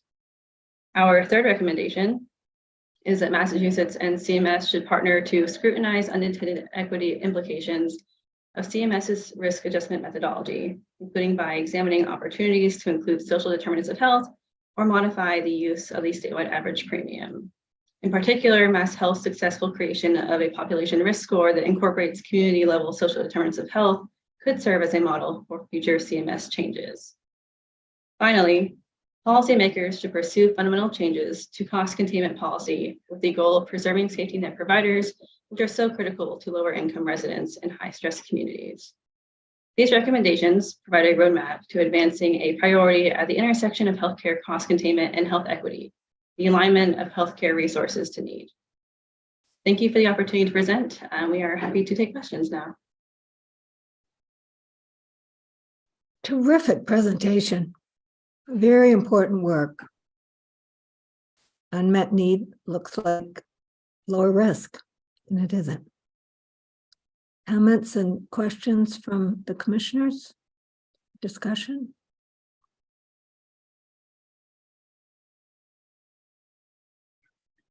Dr. Berwick? Thanks, Deb. I wonder if David Seltz could comment. He's had a chance to look at this. Have you thought about new opportunities for the commission, David, places we could go that we haven't gone, or something you'd like the commission's backing to try to get this problem corrected? Well, very much looking forward to your thoughts and input on this as well. We do see that there is a real opportunity to continue to partner with MassHealth, with the Attorney General's office to pursue some of these recommendations that you see right here on this slide in terms of scrutinizing the unintended implications of these risk adjustment methodologies. One particular recommendation that we've made that I think is relevant to the fourth recommendation here is that, as David Auerbach mentioned, the referral process for entities to be identified as having excessive spending growth through the performance improvement plan process is based on a health status adjusted total medical expenditure metric. And that has often led to entities with high unadjusted spending not being referred to the HPC for review, just by the nature of their increasing risk scores and health status adjustment. We think that this is an opportunity for the statute to be updated to allow for other metrics to be used in that referral process, such that we can really get at some of these equity implications, and to have a further understanding of the entities that are truly adding to healthcare spending in ways that aren't justified by the data. And so that's one metric that we think our enforcement and accountability under the benchmark is related to some of the implications and challenges of this health status adjustment. Thanks, David. Thank you. Dr. Cutler?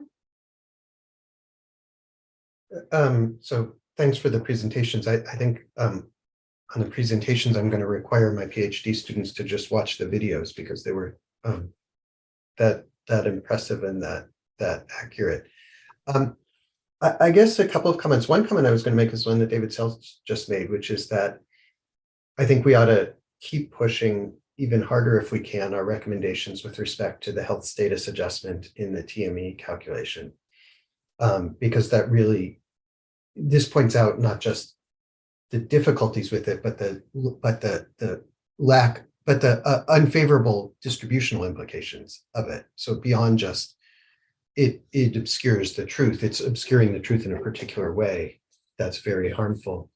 But I also want to just caution. So the one conclusion that sort of David Auerbach was drawing that I think is worth pointing out is there's no solution here that's going to prevent gaming of any form. And so if we did something where we said, okay, we want to pay more on social determinants of health, which I think we ought to, then the plans will run around looking for, have you ever had any difficulty affording food, or have you ever had any difficulty with housing or anything like that? And so you can sort of spend money on the same sorts of things and get the same inequitable outcomes. So unless the thing is sort of completely readily observable for everyone, and sort of really important that way, we're going to have an amount of gaming.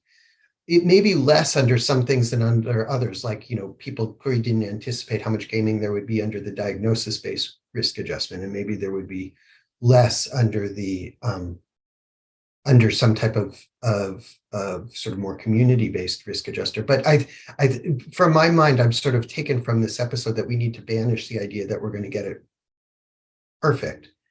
And we just need to think about what's going to happen when something is out there, and that there's just always going to be that kind of thing, and particularly in those folks for whom it's easiest to measure whatever the risk adjustment is. Those are the folks who are going to wind up getting paid for at a higher rate.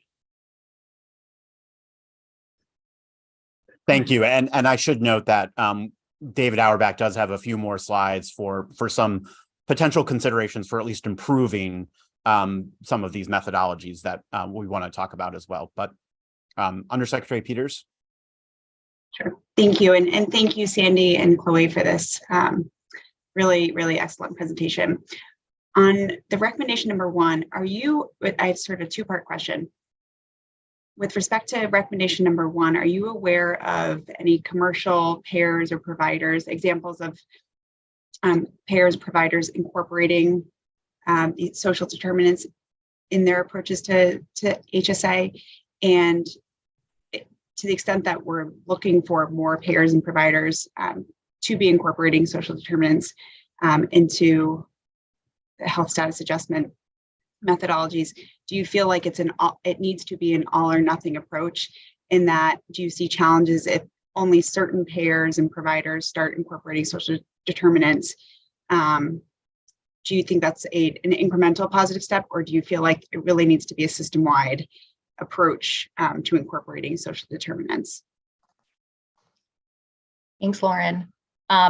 I don't know of examples of this happening already in the commercial market. As you can tell, we've drawn a lot of this work from the model at Mass Health and their success over the last 7 years of building in neighborhood stress to their ACO budgets. So I think there's a lot of potential for initially incremental and then ideally system-wide movement from providers and commercial payers into taking a similar approach in their health status adjustment methodologies. Commissioner Foley? Thank you. And it's good to hear there's additional slides and some of the other recommendations moving forward. But I typically don't like to piggyback and prior comments, but I just think for this presentation in particular, I thought this was one of the most well done presentations that we've had in quite some time here. And that says a lot because most of these presentations are fantastic and we learn so much. But to the explanation that David Auerbach gave and the research that the Attorney General's office has done, I just think is spectacular. And this is what happens when we really start to focus all of our work through a health equity lens. And we start to uncover some of the structural and institutional barriers that are built into our system that we need to change in order to bring forth policy solutions and impacts on people and not just words about the need to think about it differently. And so I really do appreciate it. And one of the things that I was thinking about when Dr. Cutler was speaking about people and institutions always gaming the systems is they game the system based upon a set of rules. And currently the set of rules are geared towards higher income individuals and institutions to benefit and lower income individuals and systems losing. And so let's set some rules that allow gaming to happen that reverses that trend so that we can try to deal with the issues of health equity and looking at all these things through a racial justice lens. And this is a clear example to me of institutional structural barriers to the problems that we want to address as it relates to health equity. So I appreciate you shedding a light on this and for the recommendations and the next steps that come from it, because clearly something needs to change in our system. And there's going to be winners and losers within that. And I think some of the winners need to realize that they're going to lose a little bit if we're going to address the issues of health equity in our system. Dr. Berwick? Yes, thanks. To comment on Secretary Peters' question and some of David Cutler's points, a couple of thoughts. Other countries are doing this and have been doing it for a long time. And I know we have an American exceptionalism view, but it would really be short-sighted not to be looking at how, say, the National Health Service in England has for decades used area deprivation indices to adjust payment. We should not just look within our own borders. New Zealand does something similar, and there are other models that I'd be happy to help us look at. We're not alone in this, and others have corrected it. I also happen to know there's a number of major research projects underway right now that you may already have encountered, but Dr. Robert Phillips at the American Academy of Family Physicians has a large grant from the Robert Wood Johnson Foundation to work on deprivation indices as a way to allocate funding. To David Cutler's point about gameability, one thing I think should be considered is not adjusting at the individual deprivation level, but rather very small area level, like neighborhoods or sub-census tracts, much less gameable and still quite accurate. Here in Massachusetts, we have a real star, which is at Brandeis, the Child Opportunity Index research team, which I assume you've encountered already. I've been working closely with them and their head of research, and I think there's a lot that could be developed for census tract or sub-census tract adjustments. There is also research now underway at CMMI, which I'm sure you're in touch with, both AG and our staff, but if not, I'd be happy to put you more in touch with them. It's a very active area. My own question earlier about what HPC could do, I mean, would it be possible to take some of our innovation funds and create a very rapid grants program or something in which we could encourage some of these investigators to get on this problem and come forward with recommendations for statutory changes and for private sector action on these adjustments, David? I think that would be it. The time is ripe for this.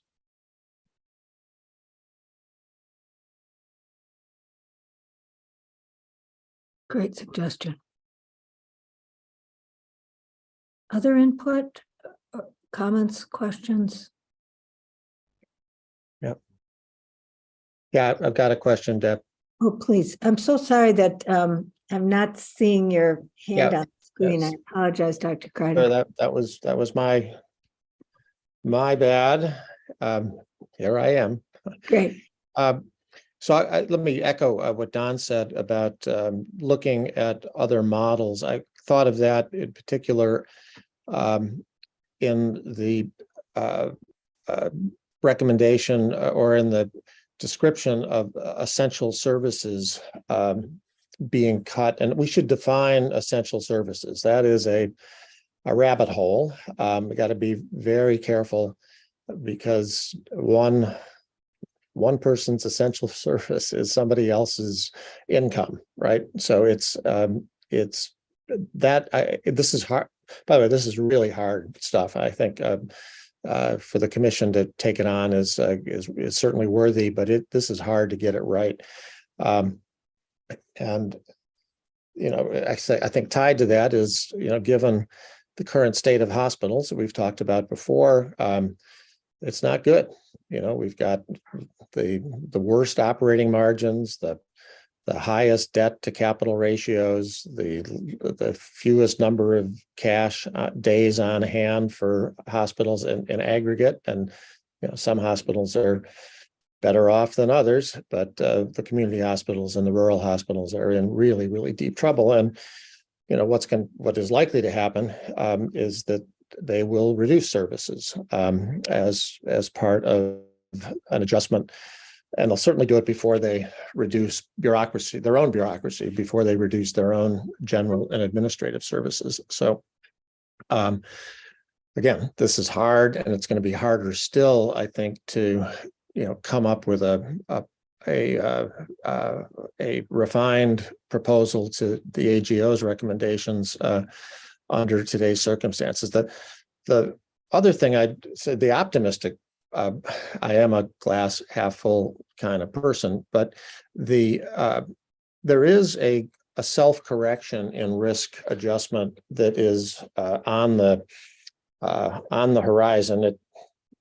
I won't be foolish enough to predict when we hit the horizon, but as we start to pay doctors and providers based on outcomes and upon patient satisfaction, that mitigates the need for risk adjustment, because that becomes the measure. And better outcomes is I think unarguably a goal of value-based care and of risk-based care. So as we change, as the payment system changes, I think we're headed at some point to diminishing returns from gaming of risk adjustment. And then the last thing, again, I guess to underscore the complexity of this, is we have to be careful that we don't disenfranchise in the process of trying to solve a problem. And if death is the worst outcome, and if let's say death is the thing that we might be able to measure as a 0-1 with no other variables, age. Longevity has declined for a segment of the population, and I would say in Western Massachusetts there's a cohort for which the outcome of the last 6 or 8 years is definitively worse, and so we got to be careful not to recognize that this is not just an urban phenomena, but it's also a rural phenomena. So. That's it. This is really hard. It's really worthy, and good luck, David, and let us know how we can help. Thank you. Commissioner Howe? Oh, take off mute. So sorry. I can't remember who asked the question about what other organizations might be doing. And I can report in the commercial market space that the major carriers all have initiatives in addressing social determinants of health. Blue Cross has a pretty comprehensive report card that they issue on their membership. And I'm happy to make connections, to have some people at the HPC talking to the carriers, and maybe they could brainstorm about some of the initiatives that have some demonstration, have some data. And they're more like pilot projects as opposed to across their book of business, which is the problem, but hopefully we could get some momentum out of that. And I'm happy to make those connections if that would be helpful. Good. Thank you. Okay, so we have just a few final thoughts on this topic to share with you, just some of our own policy considerations as we move this work forward. So David, why don't you take us home on this topic? Great. Okay. And I won't go over material that we've already talked about. This was a great discussion. Summarizing some of what we found and what we learned from the AGO, risk adjustment as it is currently being deployed and used leads to added cost for patients and payers, persistent health inequity, impaired accountability of performance measures, and added administrative cost. And so we've spent some time on the next slide, next couple of slides, thinking about some of our own thoughts and recommendations and ways to mitigate some of the downside. Can you go to the next slide, please? But as David Cutler says, there's going to be gaming, and Barack Richmond said the same thing. But can we have less of it? Can we mitigate some of the worst of it and still get the good things out of our payment system? And I think we can. And the most important broad thing that we would say is that risk adjustment has become a key feature of payment policy. It strongly influences healthcare spending, provider behavior, administrative cost, health equity, even provider consolidation and organization, as we've seen lately. And given how important it is, it should be a focus of payers, health system leaders, policymakers. We should all be getting together and thinking about what have we done, what have we embedded in the healthcare system, and how can we improve it? How can we make it better? And I think we can, and we would love to continue this conversation and convening. And I've been talking with folks, with representatives of the payers, with folks in Mass Health. And the next couple of slides is just a few ideas and things that people are doing that I believe would improve some of these methodologies. There's several things that you can do, including changing the equations and changing the underlying methodology itself. And I'll just go quickly onto the next slide, a few ideas that people have used. The Medicare ACOs, for example, of saying, we're going to pay for added risk scores up to a certain point. But beyond some point, it looks like it's mostly about diagnosis coding and not true health status. And let's just have a limit there. That seems effective. You can add some complexity to the formula, nonlinear formulas, quadratic terms. David Cutler might appreciate that. When you use a quadratic term of the risk score, as Mass Health does in their formula, it has a negative coefficient, which is indicating that there's not a one-for-one relationship of your risk score and your cost. Fantastic.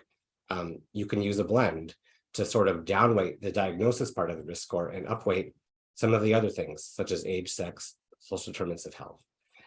Medicare Advantage did this before. For large populations and for some applications, we might not need risk adjustment at all. On the next slide, getting even a little bit more in the weeds. For example, we looked at some of our data and we found evidence of this lack of a one-for-one relationship of risk scores to spending, suggesting again that maybe we shouldn't pay one-for-one for risk scores because it's not a direct relationship with the costs. Some of it is reflecting coding activity. And I want to thank Justin Keel for doing a lot of the background work of this presentation. He has also explored some of those international models and what we can learn from them, and there's some really great things. On the next slide, an example of one of them that Mass Health also does is people have started to use a prescription-based risk adjuster. And the idea is that if you have a diagnosis in your record, but you're not getting any treatment for it, or at least you're not getting any prescription drugs for it, maybe that's an indicator that this isn't really something that we should pay for. It's not really something that's clinically relevant for you.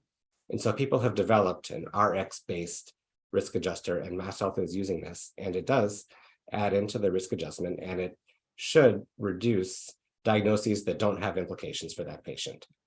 Of course, we don't want people to start, you could be gaming that too and adding non-necessary prescriptions, but the gaming potential might be less than just adding diagnoses that don't matter. And of course, the Mass Health using the neighborhood stress scores as they are. And again, those are not individual level. So it would be hard to game those because it's reflecting the area where I live. It's not about me. And so it's pretty much a fixed characteristic that I can't change if I have that. And they add that into their risk scores. There's not a lot of dollars attached, but it's a great innovation and folks folks should think about that. Okay, I think that's really the end of what I wanted to say. The next slide is just talking about this idea of let's keep talking about this. Okay, do you have an additional question, Dr. Kreider? Yeah, I wanted to offer a caution on the notion of using prescriptions as a proxy. Polypharmacy, too many prescription drugs is a gigantic problem, right? So that's counter to the goal. And then there are certain conditions that have gone up in the last couple of years, anxiety and depression being probably the most obvious especially for chronically ill people. And we like to think the first and best approach is not prescription driven. So just bear that in mind. And I understand you've qualified it saying so you're not saying every disease can be done by proxy, but you got to be careful. Mm-hmm. Great point. Great point. Agreed. Okay. And I'll send this back to Deb. Great. Thank you so much. I think you can hear from the discussion, the comments, and the input how well received and important the work is considered to be by the commissioners. And we'll take back the input that we received and work with the AGO to talk about for the next steps, both by HPC and collaboratively. Let me turn it over to David now for the Executive Director's report. Great. Thank you, Chair DeVoe, and thank you, Commissioners. Just a really tremendous conversation today on all of these topics, and really so much appreciate your input and thoughts, and a lot more to come on all of these topics. Just a really exciting board presentation day for us. Before I dive into my Executive Director's report, just as a preview, we are going to be moving into an executive session at the end of this public meeting. The executive session will be a closed meeting. We will not be returning to a public meeting after the executive session. So I will try to move relatively quickly through this Executive Director's report so that we can get into that executive session.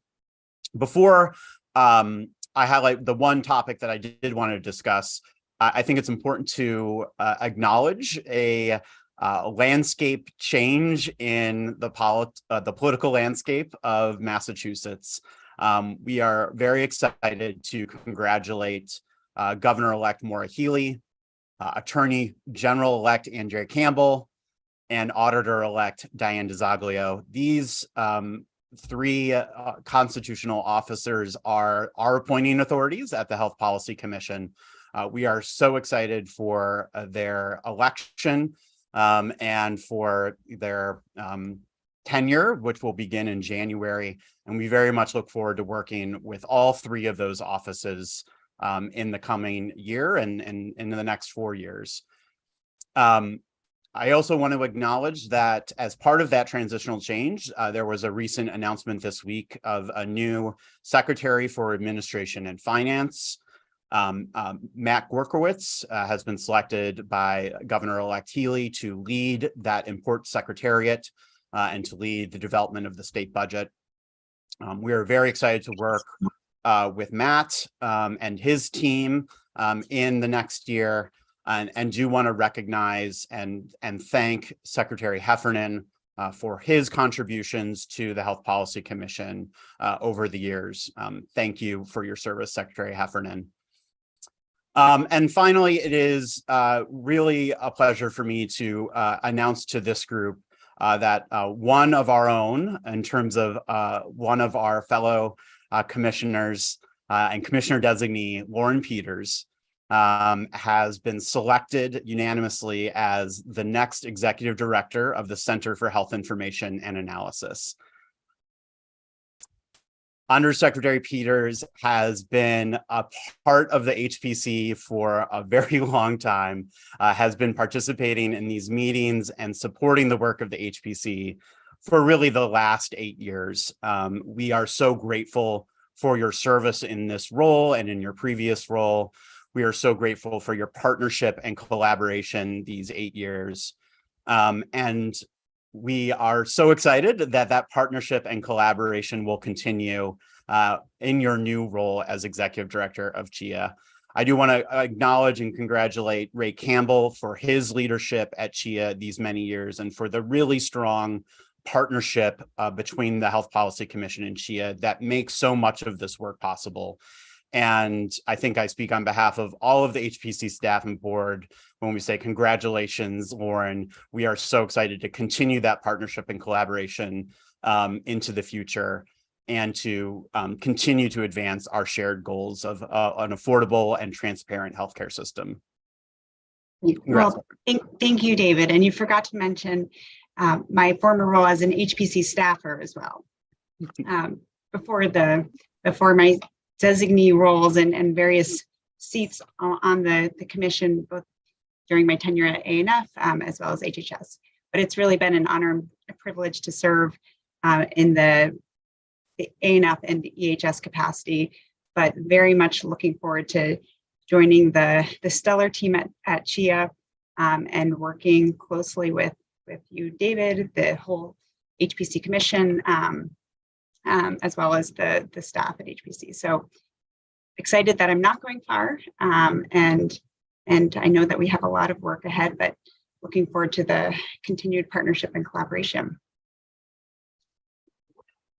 Thank you, Undersecretary Peters, and I will direct all of the many data requests I received from my Board of Commissioners to you directly, Professor Cutler. Now we know who to go to get the data. Thank you, Lauren. So the one topic of conversation that I had hoped to spend some time on today, although our time is running short, was any further reflections from the cost trends hearings in order to inform our policy agenda for the coming year. On the next few slides, we did summarize some of the key themes that we heard from the elected officials, highlighting both challenges in workforce and the importance of health equity from all three of the elected officials. From our keynote speaker, we heard about the importance of changing the political economy of healthcare and continuing to be transparent and bringing attention to issues of pricing and spending and affordability. In our first witness panel, we heard many of the same themes. Again, workforce challenges, the high cost of care for consumers, opportunities to work collectively together to improve data and to identify strategies to reduce cost and improve access, and to recognize the role of systemic racism in our healthcare system. And then finally, our second panel had, again, some of these same themes: the workforce and capacity challenges facing our healthcare system, the increased behavioral healthcare needs of patients in the Commonwealth, and the opportunities for collaborative action on affordability, administrative complexity, telehealth, pharmacy transparency, and of course, health equity. So with that as just a very brief reminder of some of the key themes and topics that we heard at the cost trends hearings, did want to just maybe spend a few minutes opening up to the board again. If upon reflection, there was any additional thoughts you had that we should make sure to incorporate as we think about strategic planning for the next coming year.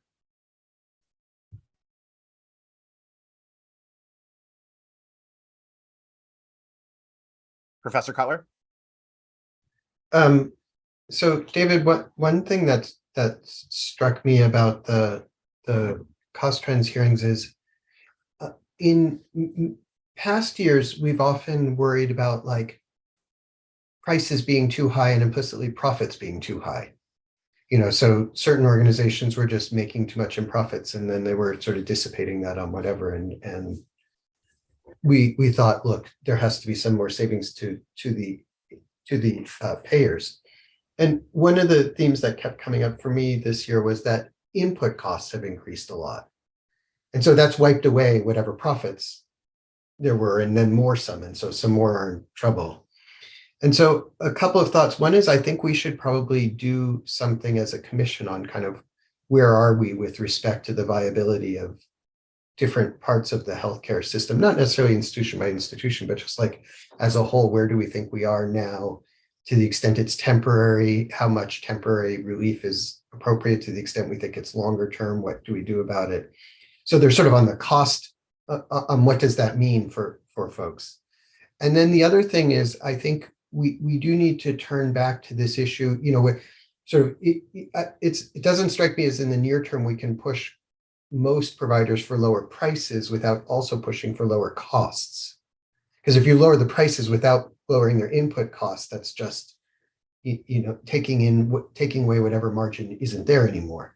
And so we really have to come back to these issues about the input costs, the pharma costs, the admin costs, the excessive care utilization costs, the need for nurses that don't exist in workforce that aren't readily available costs, like all those extra costs have to kind of be in our crosshairs even more, because honestly, I don't think we're going to get very far in the price strategy in the near term, given what's gone on, and we're going to have to address those underlying drivers.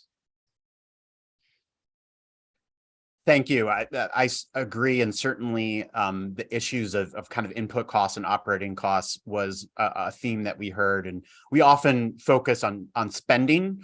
And I think you're right to raise the issues of where there are opportunities to reduce those costs that are not providing value, to patients or to consumers. And we heard some of those opportunities, perhaps in unnecessary administrative complexity and pharmacy. So I thank you for that comment. Commissioner Foley? Yeah, thank you. And I totally agree with the comments made before me. I think also it seems there's a lot of alignment across the panels. I think what I just saw is the two panels both identified workforce challenges as the most significant issue facing healthcare providers right now. As a representative of 75,000 healthcare workers in Massachusetts, acutely aware of those problems, and it's getting worse, not better. And it's kind of a role that we have not really played much as a policy advisor or someone who shines a light on issues in the past. So I do think thinking about what role the HPC could or couldn't play, or should or shouldn't play around highlighting those issues and what some solutions are.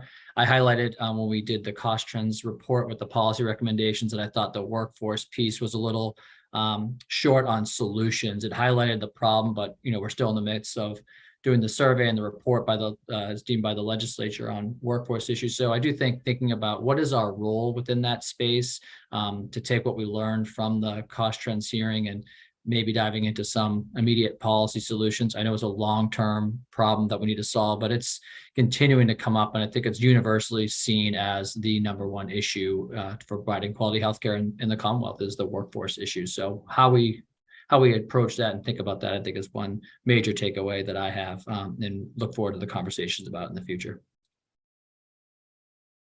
Absolutely. Thank you. Commissioner Cohen? Yeah, so I thought it was a very successful cost trends hearing. I want to go back to the recommendations, though, that were in the cost trends report, because I think that's really where our focus needs to be around implementation and really break those down and what do we need to do to get action on those recommendations, because I think they were the crispest and most direct recommendations we've had so far and are going to be fundamental to really looking at both access and cost issues going forward. Just to pick up on Tim's comment about workforce, which I agree is so important right now. It raised the question for me, and something we should add to Sasha's look at pediatrics, is what's the impact on workforce with the consolidation across pediatrics, particularly around residencies, residency training programs. So just wanted to add that as well. Commissioner Berwick? Thanks, David. I agree with these comments and Marty's comment. I want to underline, but I heard something a little different here, and I guess I want to raise it. Maybe go back to David Cutler's opinions here. I heard a disconnection between the first panel and the second panel. The first panel was telling us about the pain out there in the community which is shared way beyond healthcare, a lot of it driven by healthcare costs. And that if anything, the mission of the commission sounded more important listening to the first panel of speakers. The second panel of speakers told us how hard it is for them, how much pressure they're under, and didn't address cost. So, I mean, it's kind of like a question for us as a commission. Are we going to continue to say that we are the second most expensive state in the country, or maybe third now? I lose track. It is a really serious problem for all sorts of opportunities outside healthcare, and for small businesses and individuals paying out of pocket. And even though it's hard right now on the delivery side, the need to get costs down is still there. Instead of saying, no, we hit the hold button because the economy is so tough for you, healthcare. I have a lot of empathy and sympathy for the healthcare leaders, but they have hard jobs and they're getting paid well to do those jobs. And I think that it's important for them to be on board the cost reduction. David Cutler's a refinement that maybe that means working more on the supply side, fine. But I don't think we as a commission, I don't think it's the right time to say back off on costs. They are a driver of pretty serious concern. If I'm wrong, please say so. I could be wrong on this, but that was one of my reactions to the excellent hearings.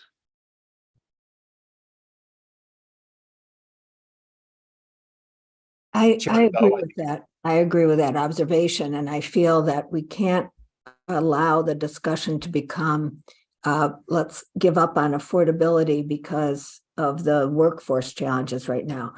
The affordability is causing additional access issues, as we've heard today and as we knew. So I think you're absolutely on target, Commissioner Berwick. I think the healthcare leadership was, in terms of the provider leadership, was trying to help us understand that right now they're experiencing something new, which is that almost regardless of pay, it's very difficult to recruit. And so I think that was the cost issue that is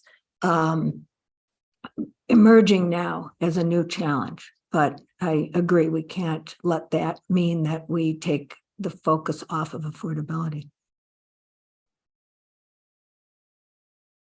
For what it's worth, I also agree. And I think Commissioner Foley said this at the cost trends hearings, that it's a false choice, and that we shouldn't fall into that. We can and should work on both things. And so I think it's not an either or, it's a yes and.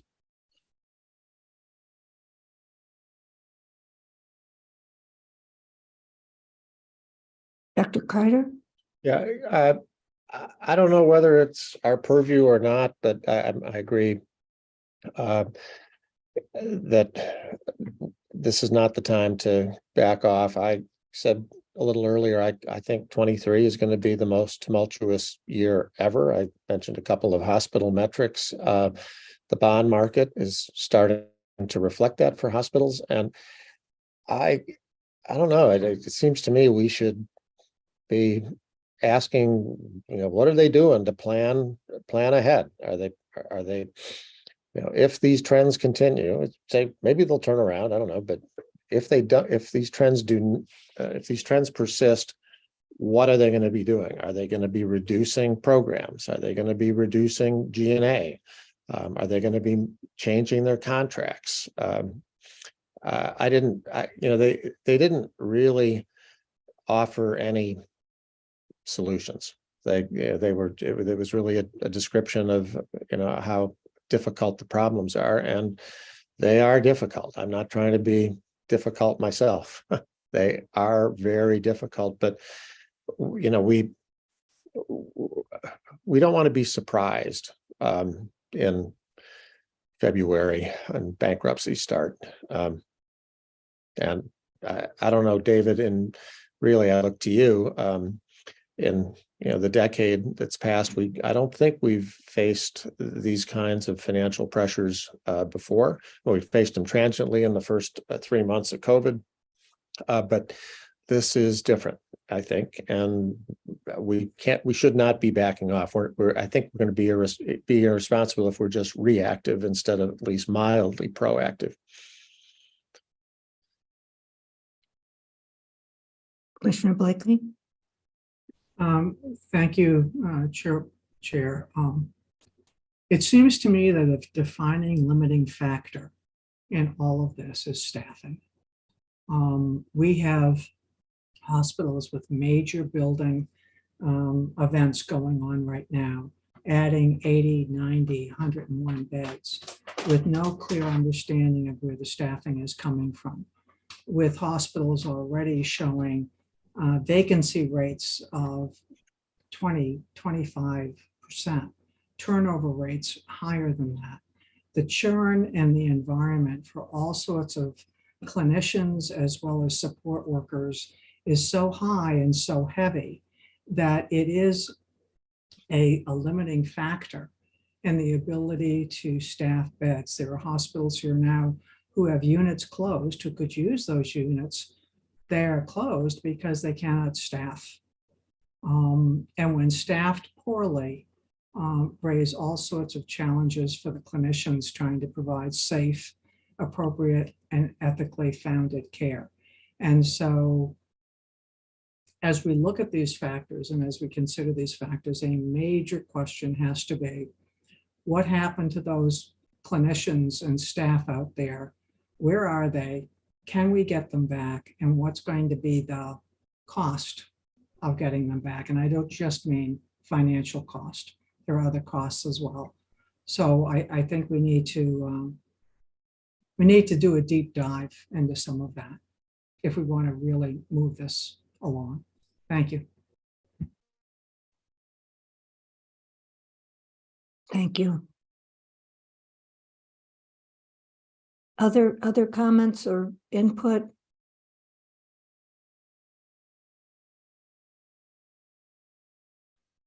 Well, thank you, commissioners. We look forward to continuing to work with you as we refine our agenda for the next year, and we'll be back in January to talk about that. Additionally, as always, please feel free to reach out to me and the staff with any thoughts and ideas, and we will be reaching out to you as well. So that is the end of my executive director's report, Chair DeVoe. I think we had one final slide that was just a recap of this year. Deputy Executive Director Colleen Elstemeyer, how did we do this year?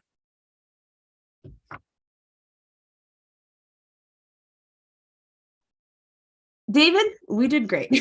Sorry, I was on mute for a second. And in light of the timing here, I am going to invoke my 10 years of service to the agency to make an executive decision to not present on this slide. It's an HPC tradition to pull together some numbers, some data to help us reflect on 2022 at a very high level, but I don't even think it does justice to the work of the agency and of our people. So I will just say it's been a great year for the HPC, in no small part due to the dedication and expertise of our commissioners. We want to thank each and every one of you for your guidance and your input throughout this year. We're truly grateful for all of you and for all of the relationships that we have with our stakeholders and the healthcare community in this great state, who we work closely with every single day and without whom any of this work would be possible.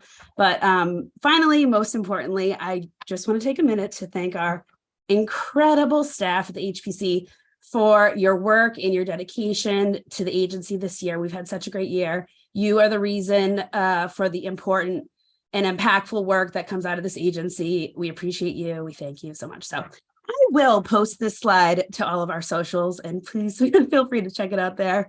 And thank you so much. That's it. Great year. Back to you, Madam Chair. Terrific. Any other comments, David, before we move to go into executive session? I want to add my thanks to Colleen's on behalf of all of the commissioners. I know I speak for all of us in thanking the team at the HPC for a terrific year, and we'll look forward to January and talking about what's ahead. So we do want to move into executive session, and we will not be returning to a public meeting today. So this will conclude our public meeting. And Colleen, could I ask you to take us through the vote? Absolutely. So we do need a motion for a roll call vote to move into an executive session. Do I have a motion? So moved. Thank you, Dr. Berwick. And a second, please. Second. Thank you, Chair DeVoe. Okay, we'll proceed with the roll call vote. Chair DeVoe, Approved.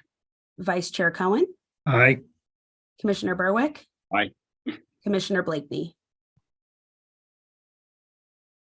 Move to Commissioner Cutler. Barbara was just muted, so Give me a thumbs up, Barbara. I'll count it for you. Okay, great. We'll go to you, Commissioner Cutler. approve. Commissioner Foley, Aye. Commissioner Haupt, Aye. Commissioner Kreider. Yep. Commissioner Master Giovanni, Approved. Undersecretary Peters for the last time, Approved. and Commissioner